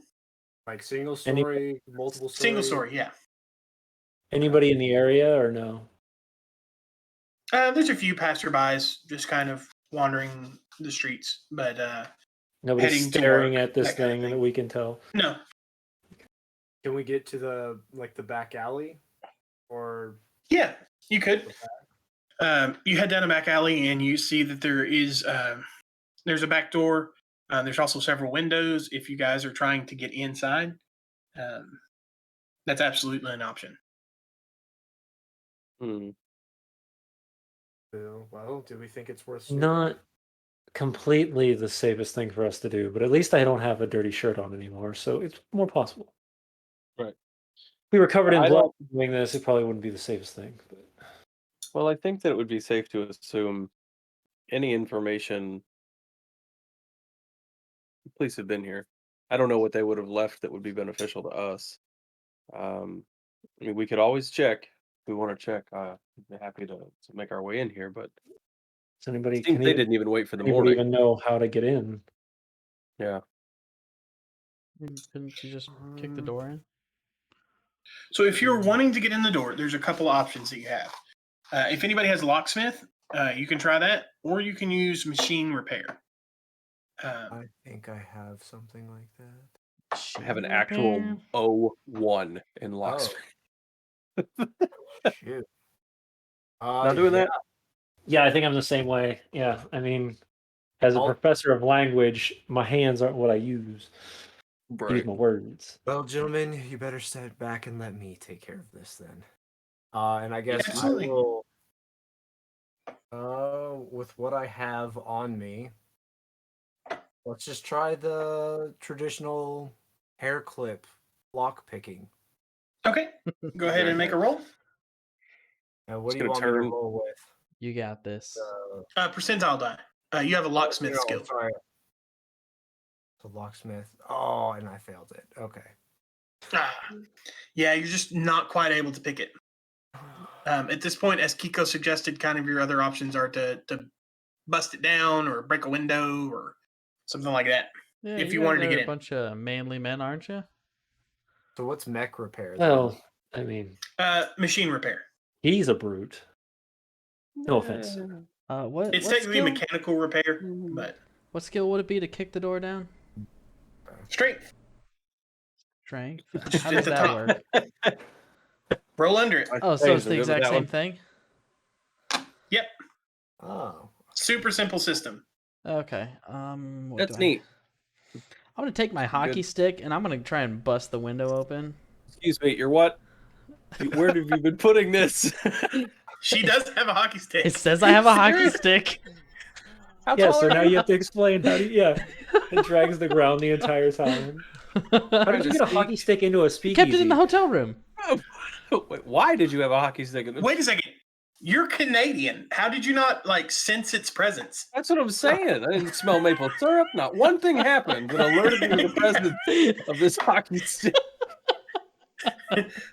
So yeah, you can make me a strength check Yeah. with your hockey I'll do stick. this. That's gonna Completely pass gonna- a 42. Unaware of this. Just slaps Yeah, on the so rock you on the smash door in a at work. window in broad daylight Yep. on a street. Right. But at least Nothing you know Can I immediately look happens. around? Nothing to see here. Can I look around to make sure nobody is staring at us as this right. little Asian girl breaks a window with a hockey stick that she Yeah, you pulls out of look around the corner somewhere. and there's a little old lady just standing there perplexed. Is everything sorry. okay there, Sonny? I don't. We lost our keys. Trying to teach her. Just lost her keys. Mm, Give me a fast talk. Fast talk. Golly. Oh, God. Do it. Oh, You had to nice open fast your talk. you had to open your mouth, didn't you? I love it. we could have had a weird father-son Nope. or father-daughter That's a bonding moment. 71. No. No. Yeah, no, she starts saying, "Help, police! They don't- Government robbers! They're Don't do that. here!" Right. Well, Damn. running. Well, Is there anyone Please else stop around? them! They're also trying to steal my purse. Is there anyone else around? They're also. What a bitch. Wait a who minute, wants your purse? ma'am. She will start shuffling down the street, trying to catch up with anyone who will pay attention to her. God. At this point, you We do should notice that some leave. people's heads are starting to turn to see what this old woman is squawking about. We should I've already leave. bolted. I think we should just hide in the alleyway, right? We turn around and hair clip, and the rest of the person holding it are gone. Yeah. Okay, well, You do have an open window. I've done this rodeo too many times. I'm gone. yeah, I'm not at Yeah, all let's stick- interested. In, Yeah, no, we can leave now. Kiko, you said you're hiding in the alley. Hey, Or, we could. or did you just go in the window? Can I use a strength check to yank her like I'm angry at my child? Grab You the can. You Come can on. make opposed strength checks. Grab her by the ear.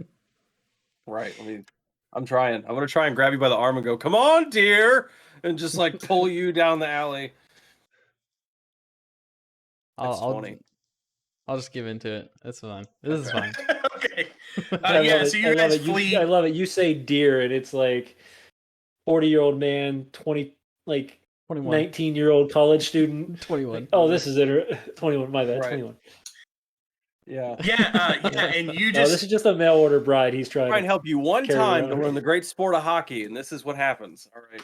and you just hear like from down the alley, "Are you okay, man? What happened? They pulled a knife and tried to take my purse because I saw them breaking into the building." Good God, what a lord! Does anybody else listen to this old crazy woman? Because I'm pretty sure personally, one of them had some I kind think of she's nuts. broom or something. So kind of broom. Listen, I'm just gonna walk Exactly up what it as was. close to this person as possible and be like, "Why are you just yelling all this gibberish and There poppycock?" they are. There they are. It was him. Get him. Was- Me? What would I be doing down there? Make a credit rating check. Oh, Lee. shit. This woman does nothing. Reddit I'm a- rating. Astute By the way, don't professor. correct the broom. There cannot be that many young Japanese teenagers with hockey sticks in New York City in 1920. Don't correct the broom. Credit rating. That'd be a 36. That's a pass. Listen, I think it's best. The guy that she's talking to is like, "Ma'am, why don't you come with me, and we'll call the police and get them down here to investigate. But I think maybe it's better if you just leave her alone. She seems confused. And we'll let her talk to the police and get her story out. But maybe you guys should just leave." Yes. I don't know what she was coming up with, but we will. I'll take my leave. Thank you. All right, so you guys hightail it out of there, and you're now heading for. Leroy's Yes, apartment, right? 132nd Street. Yeah, to Leroy's apartment. Kiko, did you stay back there, or did you get yanked off and I got follow Oh yanked. no. Mm-mm. Mr. Nevada Jones? I That's didn't. right. I didn't contest. Okay. I do have good strength though. A hockey stick? Really? A random item? I need to read my sheet again. What's the weird? I don't know. A candle? Be on My the- whooping stick. I mean, you get a gun. I know that. Hey, I do have a gun. Yeah, let's not use that. Yeah, I have a hair hockey stick comb. and a pen knife. Oh, pen. All right. What an odd assortment of items. It's a treasured I'm like- item. They had She's to the give you a MacGy- blade somehow. She's the MacGyver of Chinese Yeah. girls. It's my Right. treasured item, man. They gave you a hockey stick and they gave me a St. Christopher's medal. I'm just not doing it. Like, okay. Swing that. All right. So we're actually going to Leroy's I'm a apartment. language professor with literally a locket that has my dead wife in it. Yeah. That's it. And I have a monocle. Like, What can go nobody wrong? should ever believe that I am the villain. I've got a monocle. Yeah. Right. I only have a hockey stick. What can I do with that? Apparently break windows and alleys. So yeah, you guys make your way to his apartment, knock on the door, and another gentleman answers that is not Leroy Turner, and introduces himself as Mr. Turner's roommate. How can I help you? Is Leroy home? No, I think he had a gig this morning that he was heading to. But is there anything I can help you with? A message? I believe we were interested in possibly working contract or conscripting him to work for us as well. I just wanted to check and see. Did he say where he's going this morning? We'd be happy to wander by and not be too intrusive. I'm pretty sure that he was playing a funeral this morning. Okay. Where would that be? I think it's 145th Street, the Fayette funeral. Oh, okay. Well, I don't want to take up too much of your time. We're heading that direction anyway, so we'll go ahead and make that appearance. Thank you. Yeah, absolutely. Yeah, Okay. close the door. Well, that was much simpler than I anticipated. There was another way you could have approached it and gotten more information there. But you guys have kind of committed to the hiring him job, so really searching his room wasn't really an option. No. I mean, that's kind of the story we decided I don't to go really with. look like a cop. I look more like a butler. So I definitely don't look like a cop.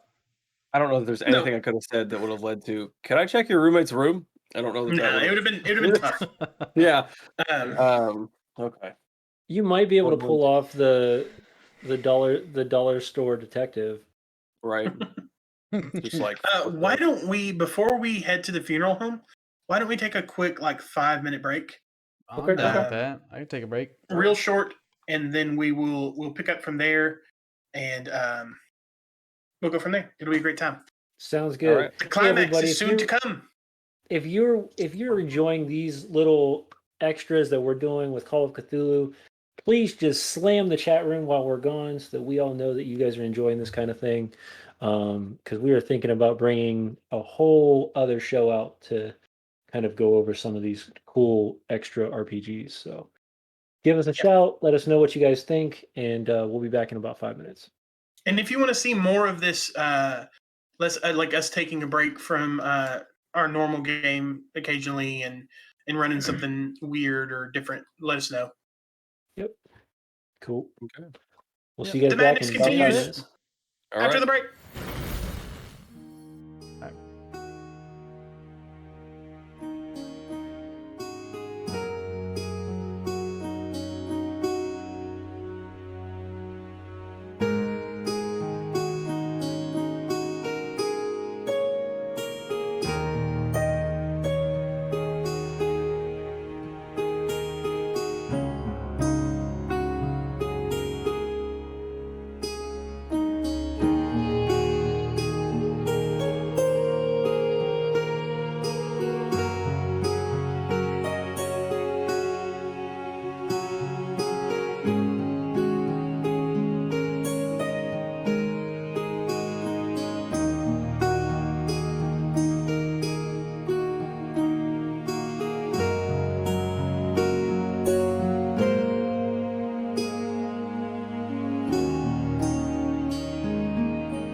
And we back Nope. in. Welcome back. We're here. Welcome back, everybody. We're gonna wrap this thing up, maybe. Man, I love that green fire transition. I pretty think cool. we're It's going to pretty wrap cool. this up, or we're going to get wrapped up. One of the two. I'm not really Right. sure exactly. I I It's think going we're gonna to get end. wrapped up. Yeah. Oh, My vote's So for you Keiko. guys- Hockey stick situation again. Yeah, the hockey stick. So you guys arrive at the predominantly African American funeral home of Morgan and Dupuy. Everyone there seems to be respectful, regardless of creed or code. Anybody who acts rowdy or tries to gate crash or anything like that at this establishment is quickly thrown out. But you guys kind of see people milling in and out, and you go in, and there's actually a remembrance service going on. An actual funeral is happening. And when the service ends, 6 pallbearers emerge from the hall carrying a long pine coffin. 2 policemen on motorcycles lead the way and control traffic at intersections. Members of the Charlie Johnson's Paradise Orchestra strike up "I'll See You on Judgment Day," and the mourners fall in behind. More people join in the procession as it moves through the streets of Harlem towards the cemetery. The Charlie Johnson's Paradise Orchestra plays slow and soulful renditions of Hymn After Hymn. The musicians walk in a line behind the coffin, with Charlie Johnson at their head and the drummer in the rear, his bass drum strapped to his chest. All maintain a serious and noble bearing. You guys begin passing some storefronts, and I want you to all make a spot hidden roll because you start feeling it's like somebody's watching you, like an uneasy presence. Oh, great. That's what I want to I hear. roll a 100. No. Somebody's watching Critical fail. me. Hey, a spot hidden. Hey, I Oh, I roll a passed. 1. 22, baby. We just Oh, bounced 2 over nat together? ones? I got a 1. no, Yeah. I failed. So you two guys actually notice that you see Leroy Turner standing in a doorway across the street, smoking and watching the parade pass. But identifying Turner does not extinguish the sense that someone else is watching you with ominous interest. Turner extinguishes his cigarette and steps out, lifting his trumpet as the band plays Closer Walk with Thee. He comes up alongside Johnson, puts the horn to his lips, and starts to blow melancholy notes in fine counterpoint to Johnson's cornet. A rolling murmur through the crowd testifies to the music's beauty. I like booty better. And then all of you go ahead and give me a listen roll. Dang, so Yeah, I many got rolls. 1 on the spot. Got 1 on my spot check. Let's see if we can. Let me know if you pass this. I don't need to know if you failed. Oh, just barely fail. I passed. Just barely. Listen. Look at that. Yeah, hold on. No, I did. was Oh, I waiting just for all of passed. Yep, just passed. So Lois, Aveberry, and Nevada, you pass, right? Yep. Correct. So you guys actually hear moaning coming from inside the coffin. Kiko, you're fine. Everybody else make a sanity roll.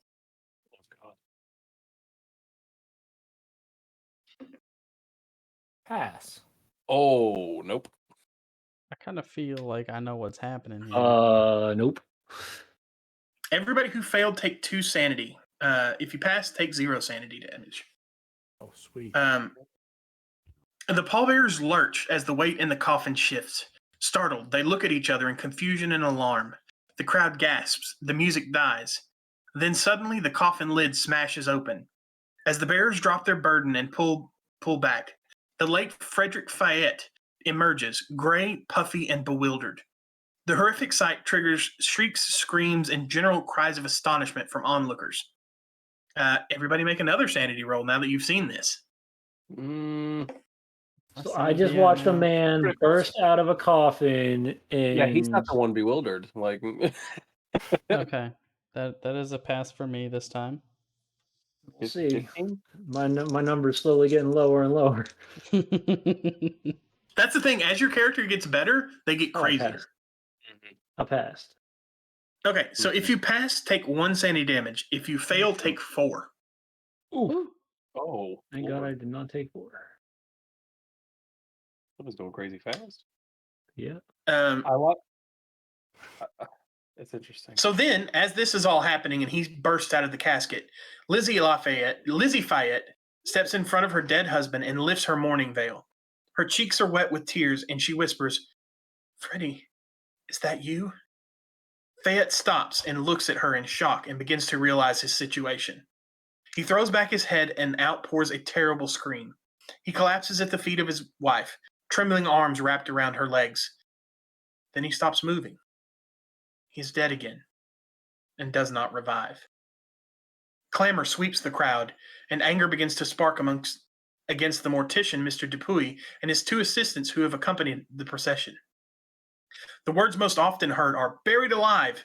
You guys can make if you want to intervene and jump onto these guys' aid, you can make a charm or fast talk skill. Otherwise, you don't have to. So if you just want to let them be, we could just move on. But if you want you're allowed to make. Have I noticed if Leroy stopped playing his trumpet? Yeah, He did. that's what I was gonna ask. He did. Before Yes. the body fell, or No. Was it more so as the body was falling? Maybe, yeah. Where is Leroy now? He's still standing there, kind of in the crowd. Can I Yeah, can we just move say over gently to to him? everybody here, like the group as we're standing here, just lean in and say, I did notice last night his trumpet seems off. Do you guys see that? It's got like 4 valves instead of 3, and the color is a little weird. it's got I some didn't sort of notice scale that, but pattern to it. I didn't notice it then. I But did notice now that he you mention continued to it, play after the dude died last night. You don't think?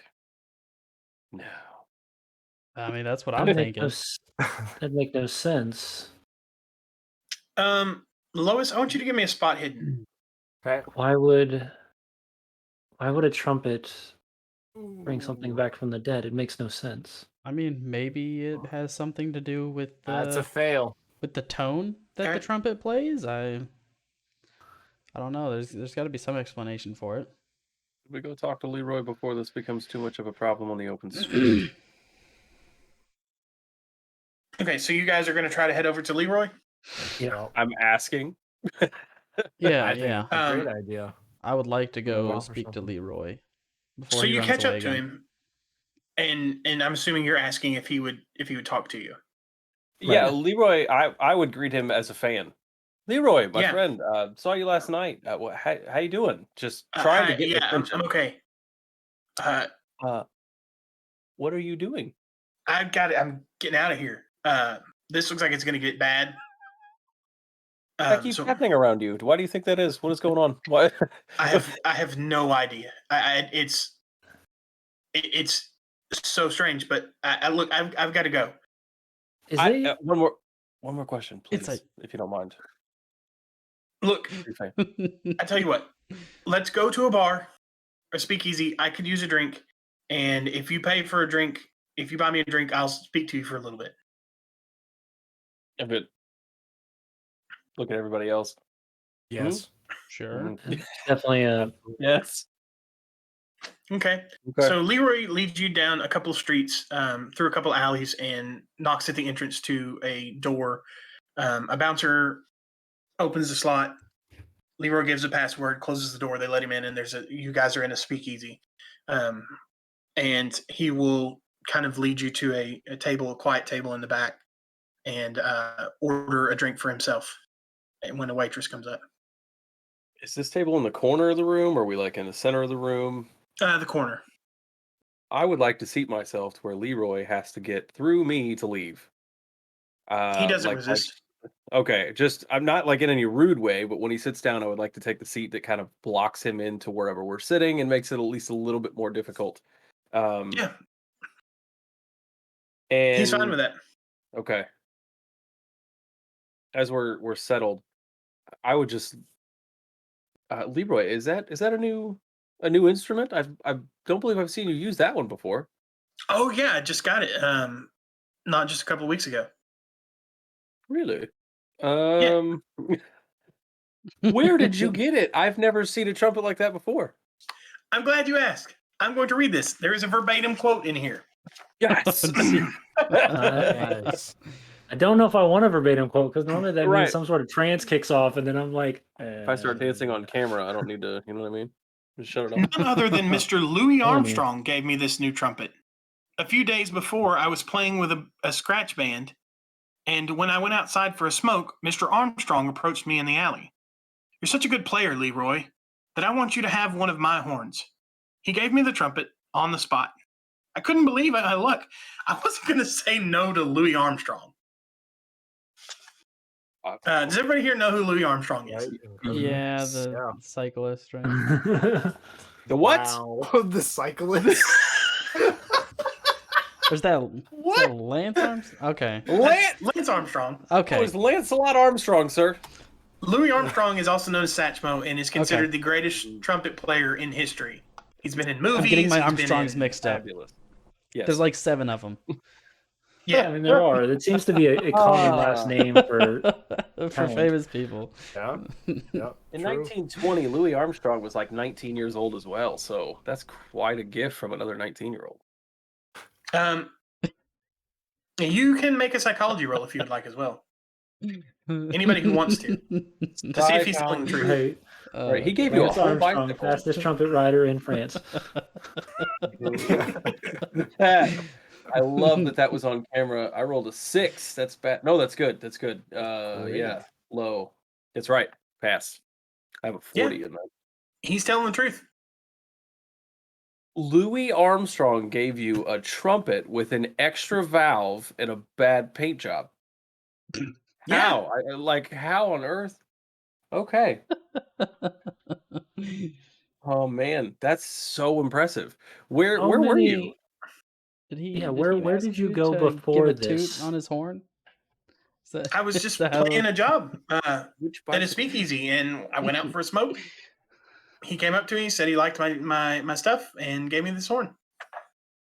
Okay, and was that before or was that after you had the next place that you played at? Was that at Small's Paradise? No, So you played at other joints before that one. yeah, Has Have you had to run whole- away any time before this? Leroy's your luck's been down for a little while here, huh? You've had a Yeah. rough stretch. So this Does is it the second correspond time with you getting this trumpet? what? How many times do you think at these speakeasies that you've played, do you think there's like the longest stretch in a row that the police keep having to show up at speakeasies you've played at? No, this was the first time. Guys, I think we should give him a break. And I'll turn to the bartender and say, like, here's another one of what Mr. Tucker's having. Turner. Yeah, would Timmy you mind Turner. just playing? Yeah, Timmy Turner. Would you mind just playing us just one song? Help us, cool out.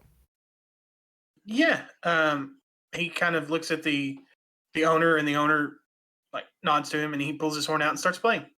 You need me to like kill someone to test out this theory? Right. Music starts. Yeah, I'm looking around. What is it doing? Nothing happens. Let's just bash someone's brains out real quick and test our theory here. Yeah, That's how this works, right? Oh, Investigators. No. yeah.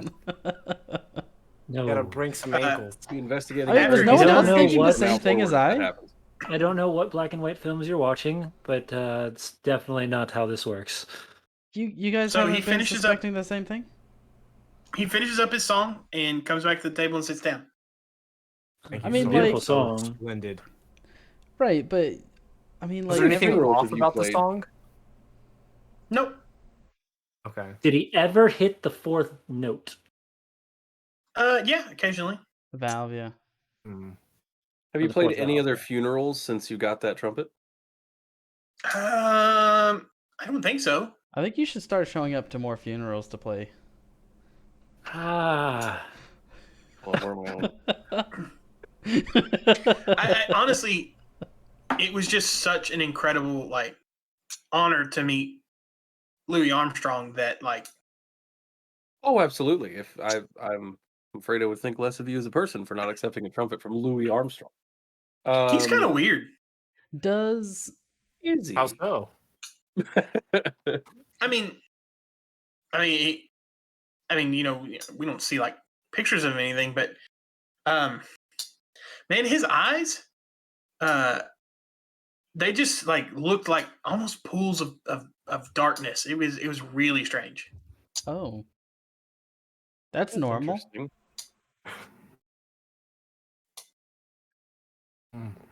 Yeah, Probably that's sold how the that soul to works. the devil. We're That's positive interesting. that. So we were at is just curiosity, but did you ever have these same problems that you've had at the speakeasy and the funeral home before you got the trumpet? No, Do you think that maybe your string of bad luck has to do with switching to an instrument that wasn't one you were accustomed to? no. I mean, it's just trumpet. Really? I feel So like your other trumpet was just doing it for you all over the country. yeah, so Where the other trumpet, does it sound any different than the one that you're playing now? Not really. I mean, this is a really nice trumpet. I mean, it's got great sound. But how do Right, but your old one you ever sounded just use? as good, right? Yeah, I mean, it just gives me an extra like. I have to change the way I hold my mouth a little bit, but I mean, Right. it works. I mean, it might be in your best interest to like swap back. I mean, keep it obviously, but No, why would I do that? I got this from Louis Armstrong. right, fair enough. And if you but keep it safe and in great condition, you can sell it one day and make $1 million. yeah, see, Oh, I would never sell it. well, I No, mean, there's nothing that there's no money amount of money I would sell it for. well then don't sell it. Just pass it on to Mm. your kids. I Just mean, tell them when I not to play die, I it, Weird. suppose. right? Do you Just find yeah. it weird at all?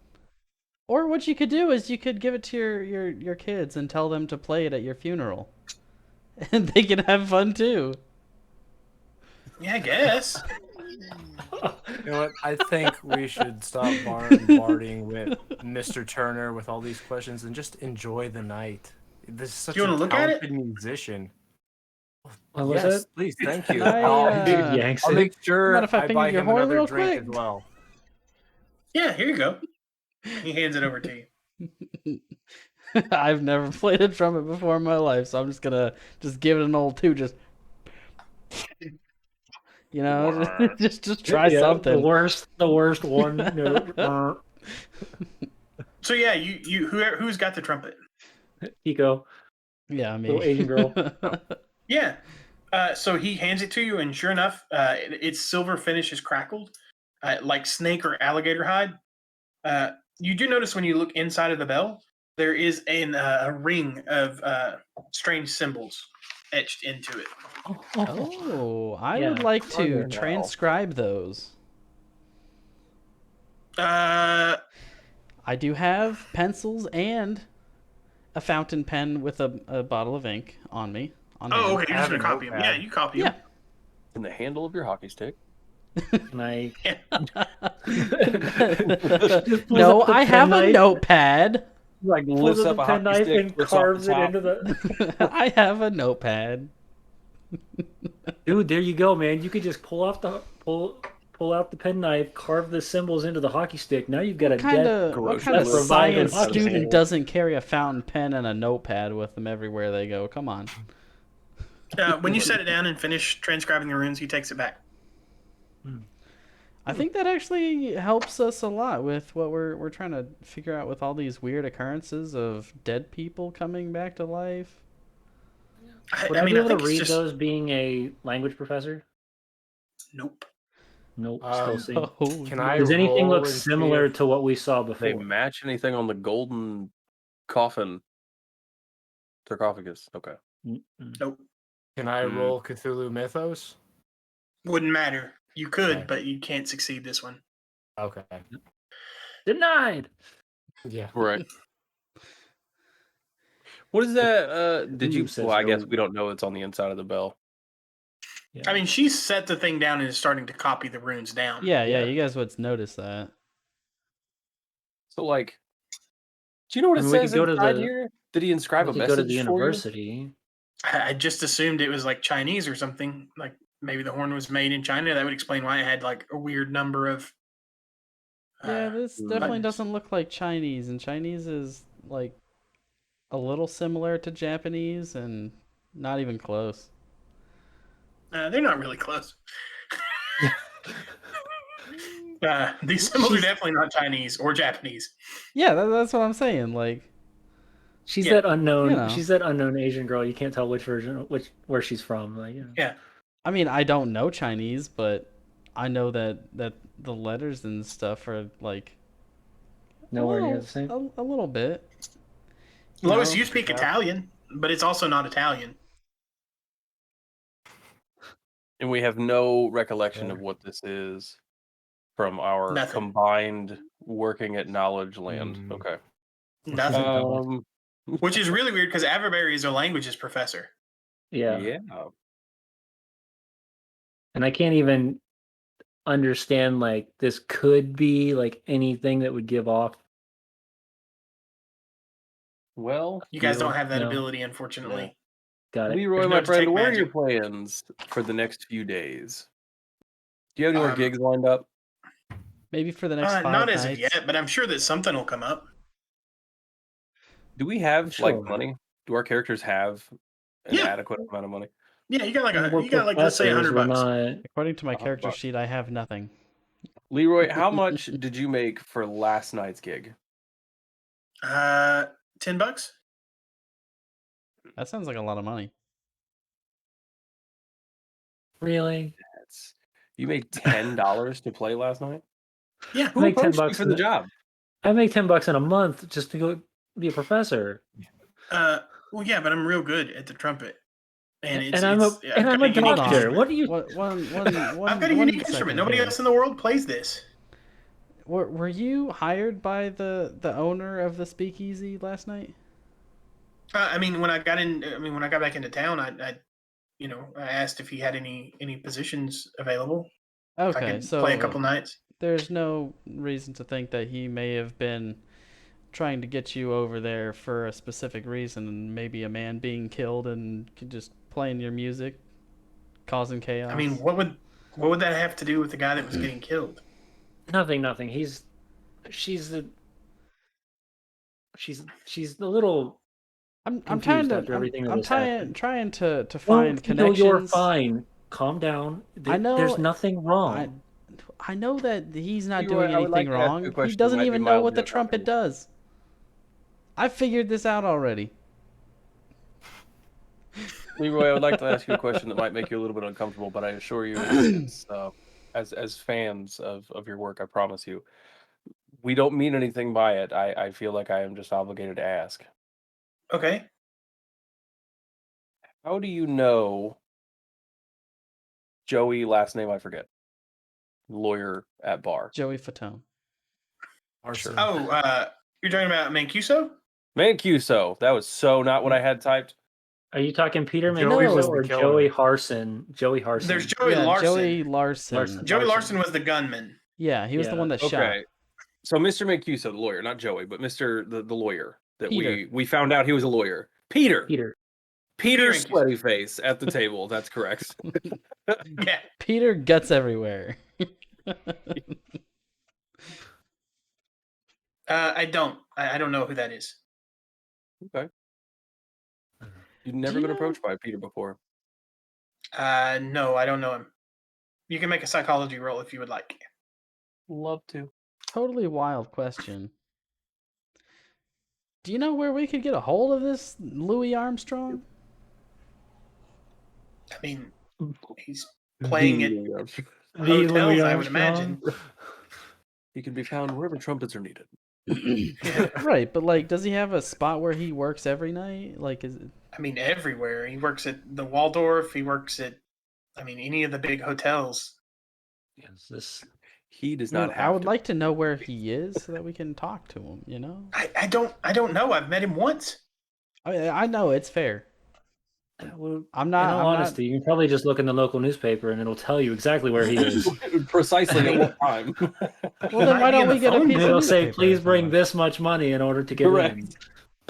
He might be in the phone book. Under Louis frickin' Armstrong. Okay. So you have no. Okay, what was the? Again, you told me, and I'm sorry. The bonobo chimps, the family of Auto? Yeah. yeah. What? The banana Are you family. familiar with that family at all? I mean, yeah, they're mob bosses. I mean, they run a mob. So I would like to. So I wanna. This is a moment where I would like to have a sidebar with you guys, but I don't know how we do that in this moment. Can I throw glance? All right, guys, look, I've got to go. And at this point, Where? You don't have anything lined up to work. Where are you going, I Leroy? need to go home. I've got things to do. Your roommate's not missing you. We saw him on the way here. Look, Oh, I God. appreciate the drinks. I appreciate the drinks, but this is you're asking me weird questions, and I'm gonna leave. Leroy, And he I'm starts gonna be getting straight up with and you. heading towards the door. Can I be straight with you, Leroy? I promise you want to hear this. Okay, what? The police are looking for you right now. And in fact, they're trying to find you. They were checking your apartment. They were checking a few other places. We came here to find you first. The fact of the matter is, there are now When you two say that, he runs out the locations. door. Oh my goodness. Do Yeah, I you just have a scared the poor runs child. often stat that I can chase him down? Yeah, so you chase him outside. And as you run outside, you see him running down the street. He's quite a bit faster than you. And all of a sudden, you see a gray Packard pull up next to him. And Oh shit. a couple of men jump out, grab him, pull him into the car, and take off. Man's Look at been this kidnapped. Look at my mate. Right. It's Louis Armstrong. He wants his trumpet back. I think our Okay, next step is to find Louis Armstrong. I'm just saying. Yeah, no, I don't. Again, is there a newspaper stand nearby? Can I just like look? You do see a taxi idling Advertising nearby. Louis Armstrong. Yes. Car chase, car chase, car chase. Oh, the Great Packard! Can we do it one time? We almost had an opportunity. I'm not going to lie. The first half, when the police showed up, we almost had that opportunity. Teasing, it's the cops, and everybody tries to dive out the back window, but I didn't say it. We could potentially, though, if we can get attacked. Do we want to follow him?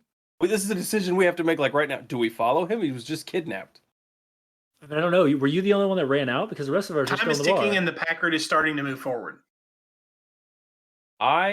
Oh yeah, you guys didn't say you followed, did you? No, you just ran off. You I'm just flagging ran. down a taxi like right now, like as soon Yeah. as possible. I want to flag down a taxi. Yeah, there's one idling at the corner. As I run there, I go, "Okay, you're hired. Give me a second. I got to get the rest of the people." And I'm gonna run back into the door, open it without like any recollection of what's happening, or knock on the door, whatever password he said, Yeah.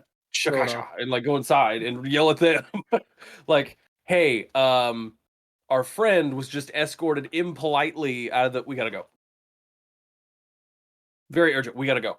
We gotta go." Fine. Yeah, All right, sure. Let's we'll go. Oh, I'm All taking right. my notes and scrambling out of here. So you We're all gonna go- rush and jump into the taxi. yep. Yeah. Yes, I'm just gonna And what do you just do? Hanging out the window. Yeah. Follow that car. Oh, of course. just gonna dive Are you head gonna first give him into the any money? taxi. Gray. I would like to say the gray Packard that grabbed him. Go. The gray Follow nose that picker. one. Let's go. Are you going to give him any money? Literally just like boom, bills go flying on the front Yeah. seat. I don't know how much I grabbed. Go. Yeah. Go ahead and make me either a fast talk, persuade, or intimidate. And because you threw money at him, you can roll your tens place dice twice and take the lower result. There you go. Sweet. All right. So you said fast talk, which is not going to Fast happen. talk, persuade, or charm. Charm is probably where it's going to be. Charm's Fast talk, persuade, or intimidate. Or Intimidate. That's right. Intimidate. Also not my friend. Oh my! You had to pick the three stats that almost have the lowest numbers. All right, we're gonna try, and I can roll the tens place. Oh, Yeah, you can re-roll the tens rolling- place. Okay. So I don't believe any of those worked because fast talk is a 5, intimidate is a 15, and persuade is a 10, and I rolled a 38. So the tens place doesn't matter. Yeah. Dang, I'm He way just kinda better at looks at all you, of but- those. Anybody else can try as well. What do you mean the tens place doesn't matter? Well, because the it does. Sorry, let me do this thing again. The tens place is the only thing that matters. Yeah. Well, I re-rolled. and got a 9. So, So 98. Yeah, yeah, so Yeah. nothing. yeah. Anybody else is welcome to also try it. All right. So I'm he gonna just kind of try. looks at you. How are you intimidating him or doing whatever you're doing? I am trying to fast talk just by quickly saying, "Our friends getting stolen." That's a Okay. 36, so that's a pass for me, baby. Woo! All right. All right. He slams on the accelerator and peels out. Make me a luck check. A luck check. I have that. Yeah. So for anybody that doesn't remember what luck 38. is That's that a little pass. Well, that's that big chart under. Yep, underneath your sanity check. Yep, Oh, so 38. luck's That's a a big pass deal for in this me. one. Okay.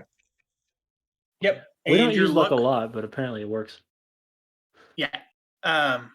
So he actually, even though you guys had kind of lost him because he got ahead of you, you managed to get within driving distance because he got stuck in heavy traffic.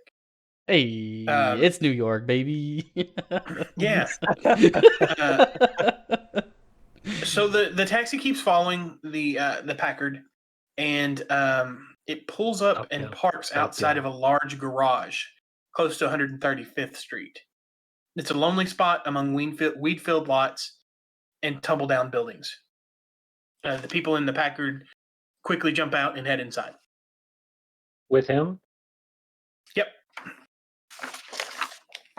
I wasn't just want to make sure he wasn't already sinking with the fishes. Correct. So just So you quick. guys all hop out. Yep, I'm nice driving, assuming, bud, and then taking off. and go to investigate the Yeah. garage. How much did the fare actually cost? Because there's a lot of bills up there.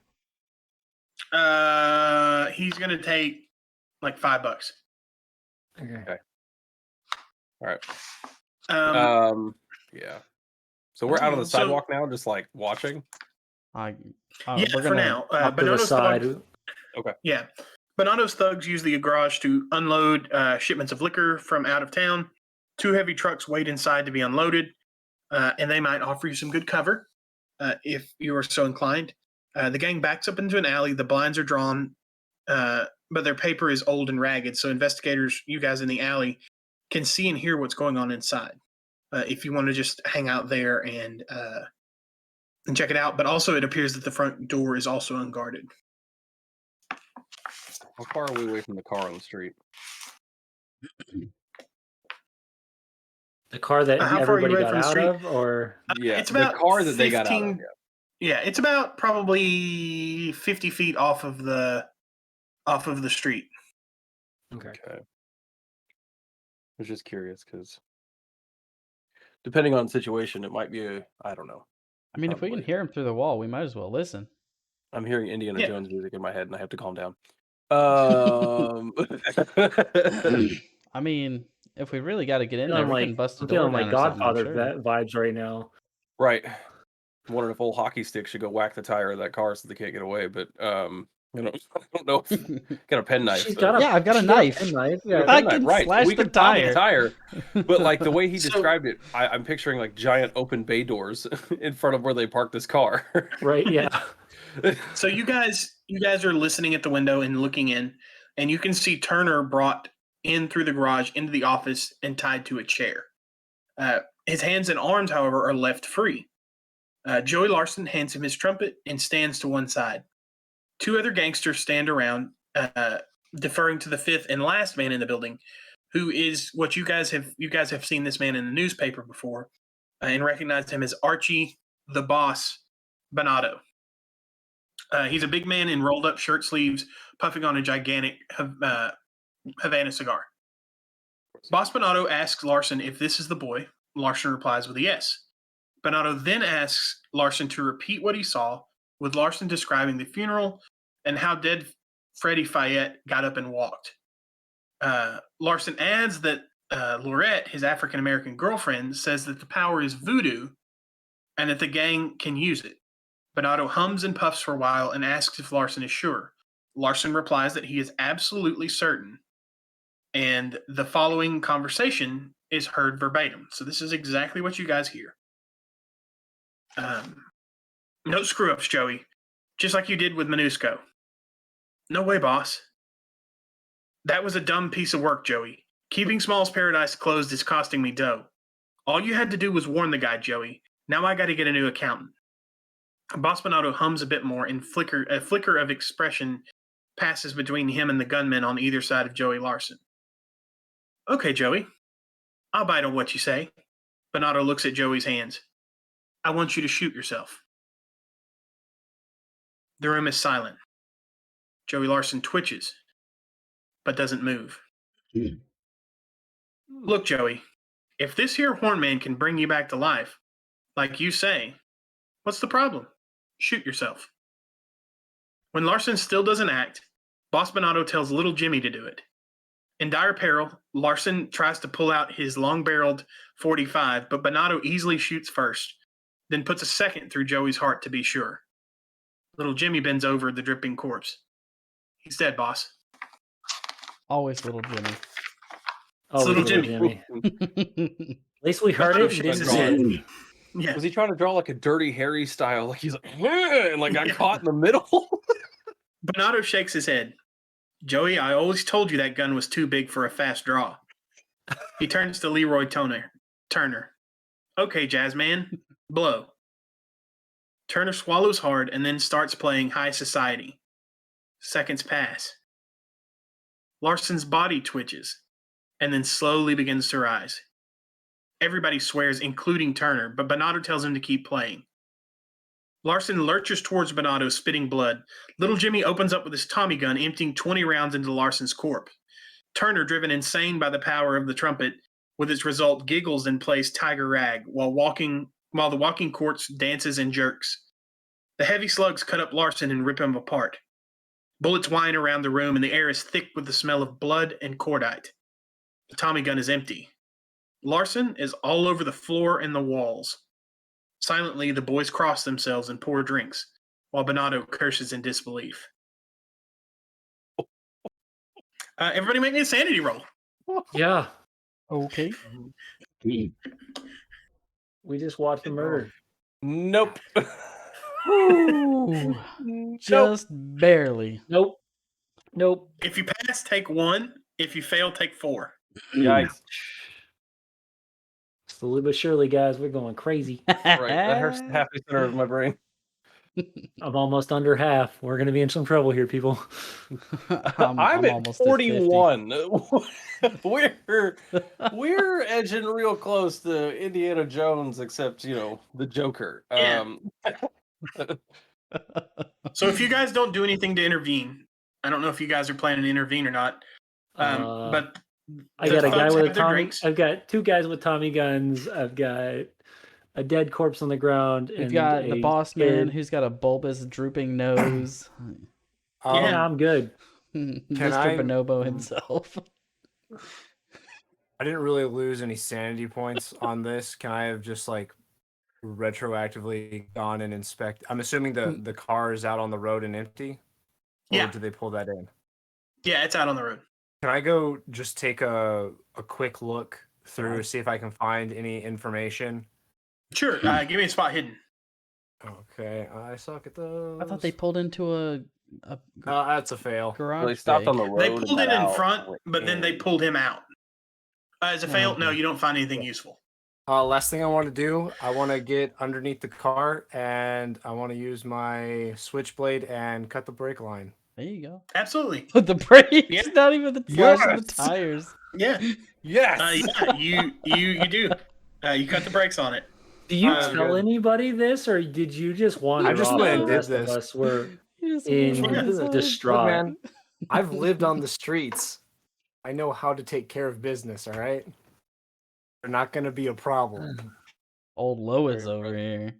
Yeah, she turned into the mob boss number 2. It's not going to I'm be a a- problem. So Part of my while all this is backstory going is I on, grew up in the mob. yeah. Oh, So while all wow. this is going on, the mobsters finish their drinks, then turn to Turner. They cut his ropes and push the shaking, sweating man out of the door and try to forget what they've just witnessed. I don't know. Yeah. So as soon as he gets out the door, he actually jumps in the taxi you guys were in and yells at the driver to go.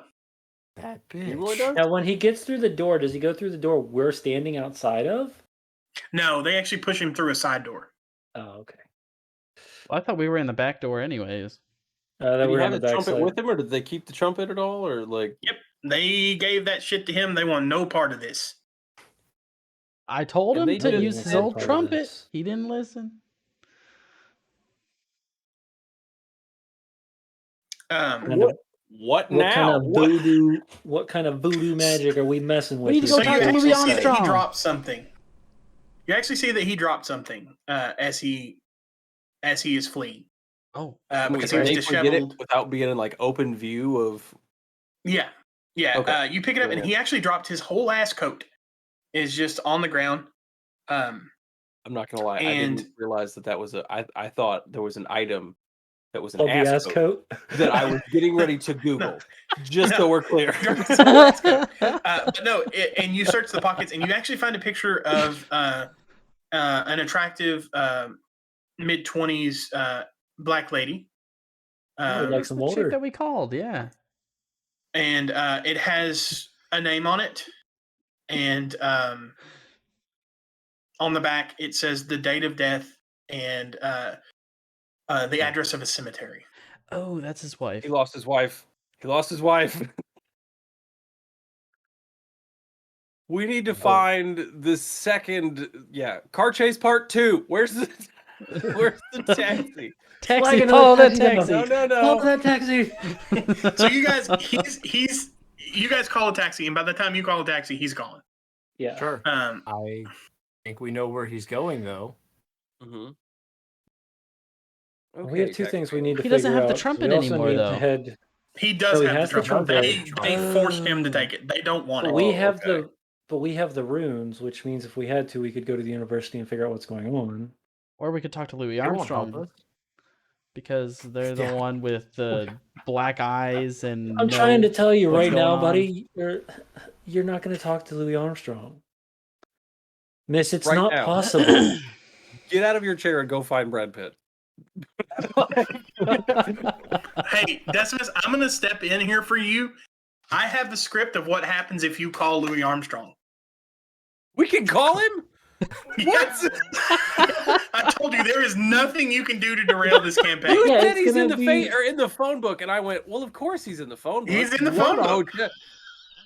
Now we have to the See? phone booth before the cemetery. Louis Armstrong. We get to talk to Louis Armstrong at a game. Let's do this. Yeah, let's go. You can. So It's you the guys are going to original hit the ringback man tone. who It's you him assume. with the trumpet. You guys are going to stop following the man who you assume is heading to a cemetery, who has the power to wake the dead. In the top I down mean- view, it's like Talk to the I most think we famous should go to trumpet the player in cemetery the world. first. Yes. I Then think talk we to should Louis deal with the Armstrong. cemetery first. Yeah. Yes. I gotta go back in the Are thing. there This was phone not. You booths guys weren't at meant to the do this cemetery? late. the I phone mean, booth's near the cemetery. Someone said something about he's keeping the trumpet, so he's gonna go wake up his dead wife or something. I think that's more important than Mr. Deep. We Deep don't know if Black he's Eyes. keeping the Absolutely. trumpet for this or Maybe not. He doesn't so even. the rest, we were traumatized. So en route to the cemetery, we were having conversations about things that make us happy, and we realized we could just call Louis Armstrong whenever we want. We could just try and do that. So Okay, so you get to a phone booth. There is a phone book there, and you do find Louis Armstrong listed. I think it's funny because you got to imagine like some of these names are very common. So Yeah. give me 12,000 Louis there's Armstrong. 74 Louis Armstrongs in his phone book. Well, that's what brings us to the next thing. Whoever's placing the call, make a luck roll. Doing it. You want me to Hold do on. it? Whose luck is the highest? You were the one making the call, man. I have Wanted to 60 call him. luck.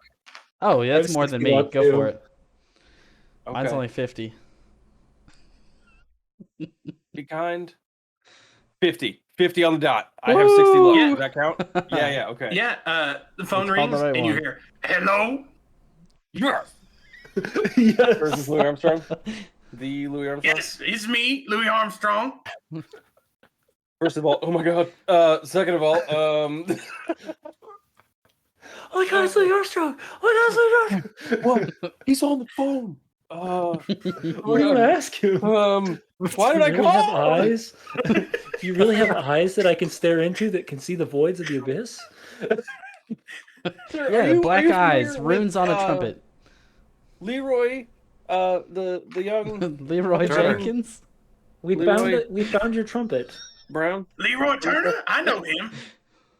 Yes, Leroy Turner. We just left. He's wonderful. Question. What is this trumpet you gave him? Because this is fascinating. I didn't give him a trumpet. Louis. I've never Really? met him personally. I've just heard about him. Are you sure you didn't meet him outside well, of a speakeasy one right, time? he played like we're all huddled around the end of the phone. Are you sure? Like You don't even need a psychology roll in this. It says in the book, it does not require a psychology roll to know that Armstrong is telling the you're truth. not going to argue with Louis Armstrong. That's what the book says. Yeah. True. Yeah, that's what the book says. No, Just imagine. Can you put it well, on I speaker? apologize. I had some false information. I guess my next question would be, where are you performing next? Because my goodness, sir. I'm not sure. You'd have to talk to my agent. Now, I'm a very busy man, and I'm going to have to let you go. I love you. I don't know how you got this number. I don't either. Thank you. Thank you, Louis. All right. See you later. Fangirl in the phone booth. Back to Oh the my car. God. Beautiful world, by the way. And then he just hangs Yeah, up. right, the beautiful world. Yeah. We Well, called Louis that loved- Armstrong. Everybody that loved Matt's Louis Armstrong, please throw us bits. That would be awesome because he did a really good job. All right. Fantastic. Oh my god. So, yeah. Back to the car chase. Yep. Yeah. All right. So we're heading back. To the cemetery. So, Trinity Church Cemetery lies between Broadway and Riverside Drive on the northern edge of Harlem. It was created in 1838, if you're curious. Rushing through the grounds, you spot a caretaker who points to Marnie's plot. And then in the distance, you actually see Turner striding through the cemetery. Just playing away? What? No, I think he's Playing still away? walking. Nope. Everybody make a dex roll. I was like, I'm going to start diving fudge. towards this man. Yeah. Where's my dex? That's a 4. Tackle. That's up at the top. It's at the top. This It's was your a normal what kind of roll? characteristics. I am Deck roll. blind. I could not see dex to save my life. Fail. That's a fail, yeah. I 61. have 70 decks and still Fast. failed. So you actually are way faster than everybody else, Lois, Sure. and you get there first. Zoom. And you get there just as he says, "Folks, She grew this up in the next number is from Marnie." He mumbles and then begins to play. He plays for the waste of his life, for his love of booze, for the music he'll never make, for the loss of Marnie, and for everything he's left undone or been cheated of. The trumpet no. notes have a sad sweetness, as light as deft as light and as deft as life itself. The call is irresistible. The ground stirs. The wing of a marble angel cracks and falls away. A slate tombstone tilts and crumbles. Whenever the sound of Turner's trumpet reaches, whatever the sound of the Turner's trumpet reaches, the dead groan and remember. A wrinkled, desiccated shape, neither living nor dead, in every direction comes sounds of creaking and stirring, waking and shifting. The dead are rising. No. Everybody make a sanity roll. Oh Yeah. no. This is the worst case Damn. scenario. That's a Pass. pass to What? me. 22. I rolled a If 98. you fail, if you pass, lose 1 sanity. If you fail, lose 2. I was expecting 10, but So I since don't I'm even right know. up there on the guy, when he spoke, was he talking to anybody or just to himself? To himself and I apparently would- everyone else. And you all are beginning to Everyone realize that it's not just Marnie that's rising I would anymore. like to say, Sure. with the realization that there's going to be a whole cemetery full of undead dead people, I'm getting out of here. Again, since I'm right there, can I grab his trumpet and then try and kick him and like push You him can away? make a let's say a strength roll. Just kneecap him real quick. That's a 1920s thing to do. If I'm using the big number, it's a pass. If I'm using the small What did you number, roll? it's a fail. 74. He rolled a 9. Oh, shit. So he kind of bounds away and starts running through the cemetery. Oh, that's great. Oh no. I just Suddenly, imagine Turner this comes to dude his senses and jumping. understands what's happening. He tries to get away from you, but still, when he has space to play, he does. So he's still on board. What kind of? Tackle him. Get that no, trumpet away I'm from going him. to- How badly do we value bash at Leroy's him. life? Oh my Again. god. Oh, God. But I mean, he's raising a bunch of zombies. Correct. Yes, There's he a is. worst So- case scenario. I have a reach out and touch somebody from 15 He yards away does in seem my like he pocket. knows what he's doing, and he's not stopping. yeah, I'm going to He's try a more now aggressive he's now approach. figured it out. And he's still doing it? Yeah. Yes. He wants Is his, he- he wants his Leroy. wife back. Has he just ridden me off, or is he now kind of trying to No, he's actually still keep keeping his distance as best he can. Okay. Oh, Well, I don't so know. I want to don't try know and this- close that distance and use my switchblade on him. Hang on. Let's go next initiative. Next time you Okay. can do that. Sure. So Kiko, you're just leaving. Yeah. Okay. Nevada. Asian girl with the hockey stick runs away. He just, Hey, I I think I gotta shoot Leroy. I have a fear of dead Okay. things for the next 4 days. If we make don't a- stop Leroy from doing this, Make a firearms handgun roll. Oh God. If you shoot me, I'm going to haunt you. first of all, I Literally. love all of you. No, Leroy's just gonna bring you back to life. That's fine. I know, and I'm gonna haunt him. Okay, a firearms. Oh, that might not be good. A firearms what Oh check? no. Handgun. Handgun. Yep, because there's a handgun. and there's Firearms You have a rifle 40. shotgun. I rolled a 38. You hit him. Deal damage. Okay, so that's what. So you're going to do a 10? D10 damage. Yeah. So scroll down to your weapons underneath your skills. It'll show you what your handgun is. Yep, at the there it bottom of is. the page. Okay. 1 D10 damage. All right, let's see. Oh boy. That is 6. Okay, he takes 6 damage. Leroy, Then we'll go. stop! Then we'll go to. He keeps playing. Then we'll go to James. I don't have anything to hit him with, nor stop him, and I'm not very fast. Old man's hobbling. You can punch him. Yeah, I'm gonna try to run at him, and yeah, can I tackle him with my skinny form? You can try. Do you want to tackle him or do you want to punch him? I want to. Yeah, I want to tackle him because I want to make sure he can stop playing. Okay, go for it. All right, what am I rolling? Jesus. You can roll a strength. It's going to be an opposed. Post strength. Oh God. 37.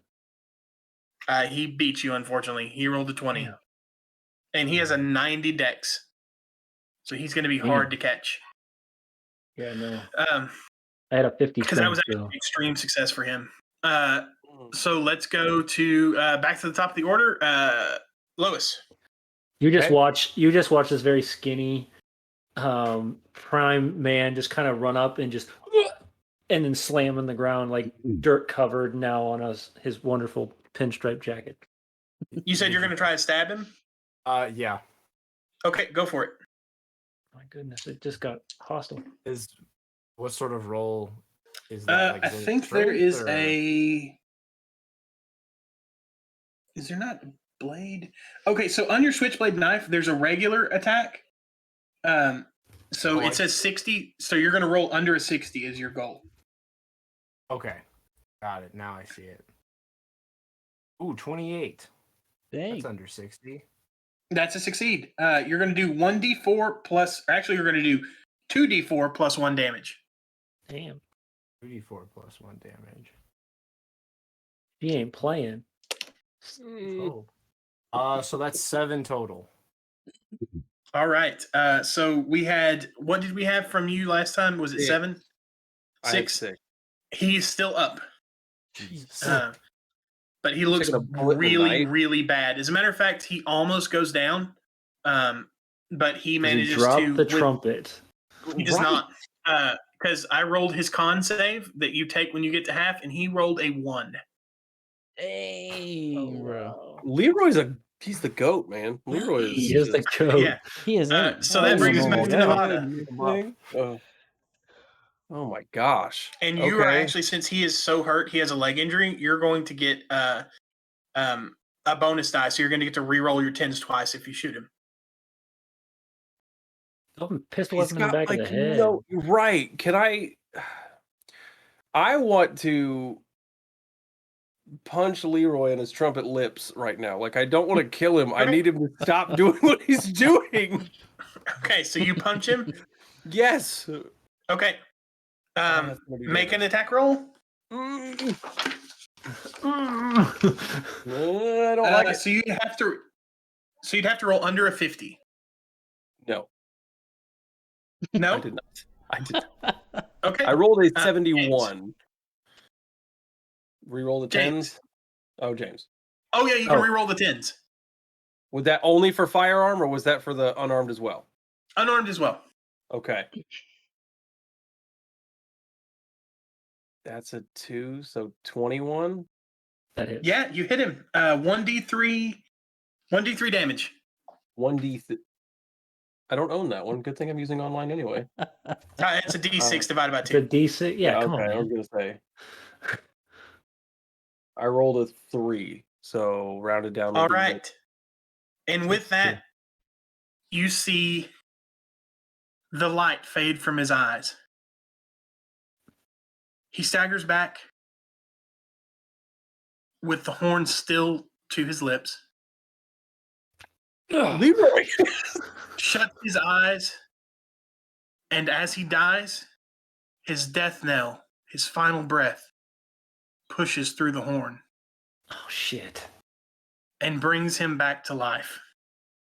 Dead now, he need no spare air for breathing. So the terrible notes continue, growling, resonant, and infinite. The trumpet call grows stronger until its force pulverizes the headstone and shatters the mausoleum doors. Everybody make a sanity roll. Oh god. Yeah, I think we're about to die, y'all. Oh, Oh, yep. I I failed. failed that one. That's an 87. Just 2 sanity damage if you fail, 1 if you pass. Oh, I was gonna I rolled say, really good for you guys. I rolled a 100. Do I have to take more? No, you don't. Okay. So at this point, Oh, it's starting to get really filled with zombies here. And you guys are going to start taking attacks if you stay. Yeah, I'm not in yeah, the no, I'm cemetery. running. I'm And I already kicked out the of the trumpet. cemetery. On my way out. Go ahead if you would like. I'm gonna attempt to kick at it, just last ditch, like no. Give me the stupid trumpet. Oh no, nope. Oh my god, he's so much stronger now. He's so much stronger now.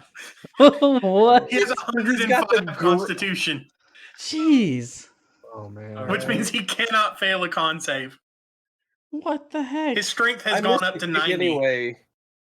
I missed the kick anyway, so we're just Yeah. scrambling for the exit and apparently moving to Manhattan. Like Everybody off the make main- me a dexterity roll, and it's going to be a hard difficulty. Oh god. Yeah, I'm sure. Yep, here we Do go. I need to? The Even though I'm dexterity is not like 70. over there. No, Keiko, you're actually fine. You just left. Okay. Oh, I did. Fail. I saw dead people and I 34, got. so I made that. Oh my god. And that's at hard difficulty, so it's going to be half of your dex. Fail. 35. I still made it. You made it. What about you, Lois? Fail. So as you begin running for the exit, unfortunately, Wentworth and Lois, you guys are caught by zombies and are slowly ripped into pieces Ooh. Wait. Damn. until once the light leaves your eyes, the music brings you back, and Fantastic. you begin slowly moving in time with the music. Nevada and Kiko, you manage to escape, but tales of this awakening are now counted as the raving of lunatics because, let's just say, a special branch of the government, after a number of people go missing, the authorities are ascribing these disturbed graves to vandals, and then we're going to handle some rewards for you guys. Well, you guys. You don't get the sanity points because you didn't stop. So killing him is actually the only bad ending. Yeah. Really? And you guys got screwed because when you got him to half health, he had to make a con roll to stay conscious. And on that con roll, he rolled a 1. Which Hey, meant I'm all that for it. If the Yeah. dice does what the dice does, then we're here. yeah. It just didn't seem like there was any other way because, like, we're punching it. We're trying to, like, I We're trying shot to him. take and it he's just away. like, trumpet and the no.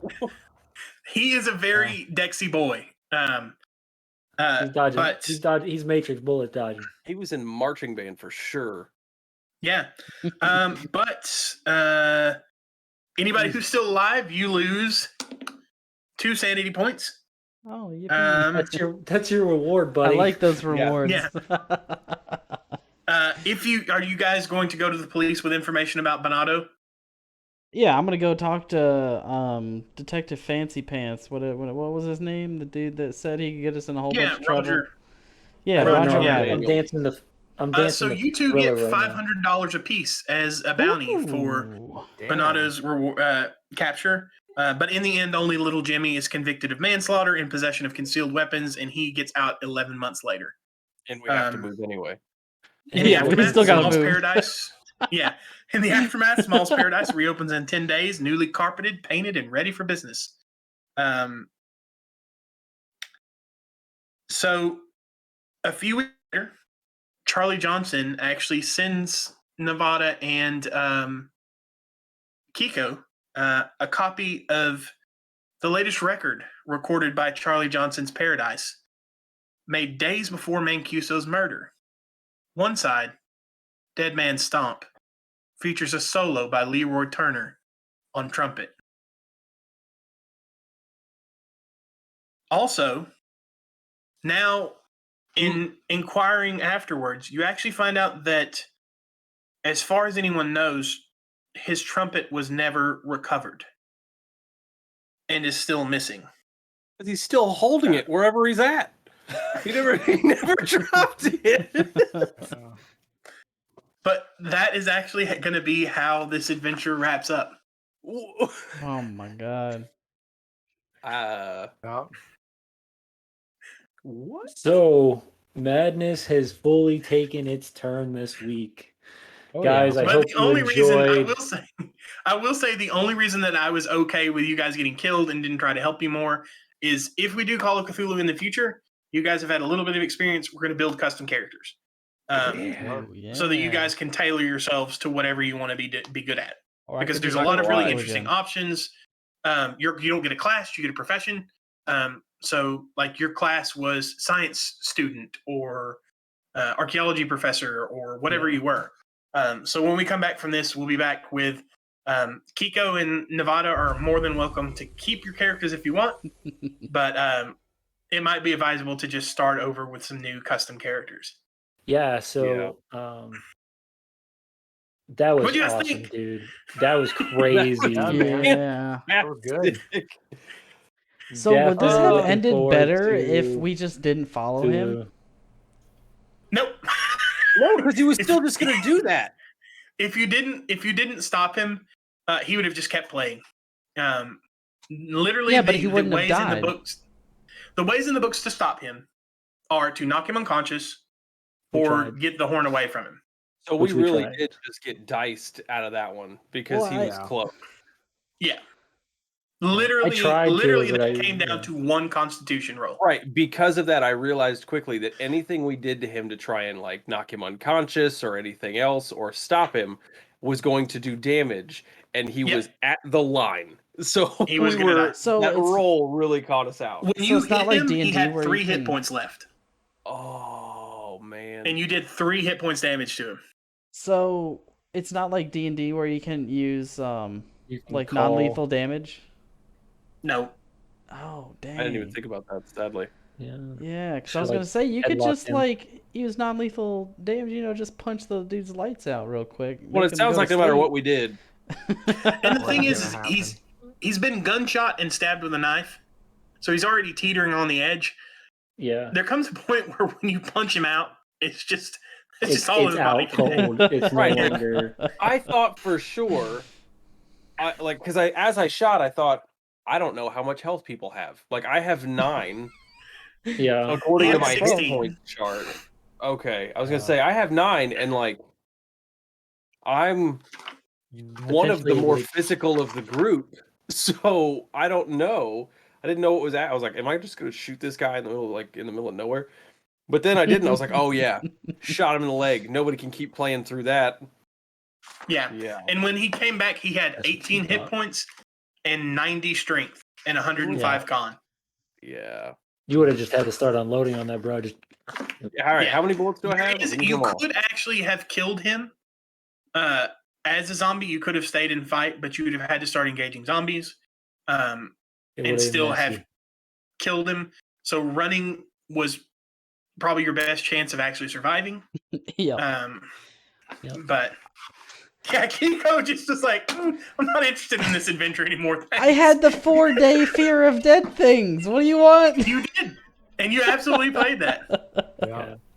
And it's specifically in the Madnesses. It's like if they go like super crazy, just give them Fear of Dead. It's gonna be really funny. But yeah, I hope everybody enjoyed it.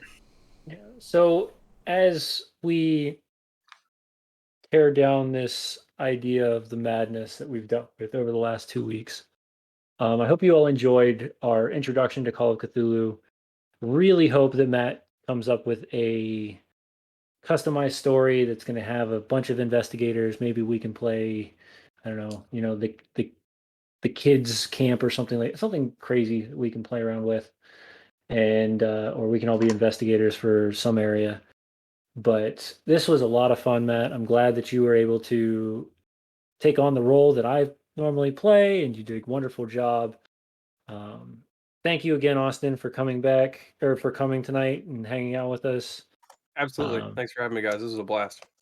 Austin most likely is going to be coming back in our main campaign in the near future, so look forward to having him again as we dive back into our story next week with episode 21. 21. I'm pretty sure it's we've 21. hit the 21 or 22. It's been we've got a 21, couple yeah. episodes, so where we find out what is going on inside the hospital during the Evening of Ruin. So thank you all for coming. Of course, we all love you. Keep an eye out for our Patreon and our everything that's going to be changing with the Tabletop Misfits. Make sure that you're following us on Twitch because we're getting ready to launch new shows each week. And we will see you guys all on Thursday for Tavern Talks, where we are talking about dragons. So until then, have a wonderful evening. Bye. Bye. Later. Deuces.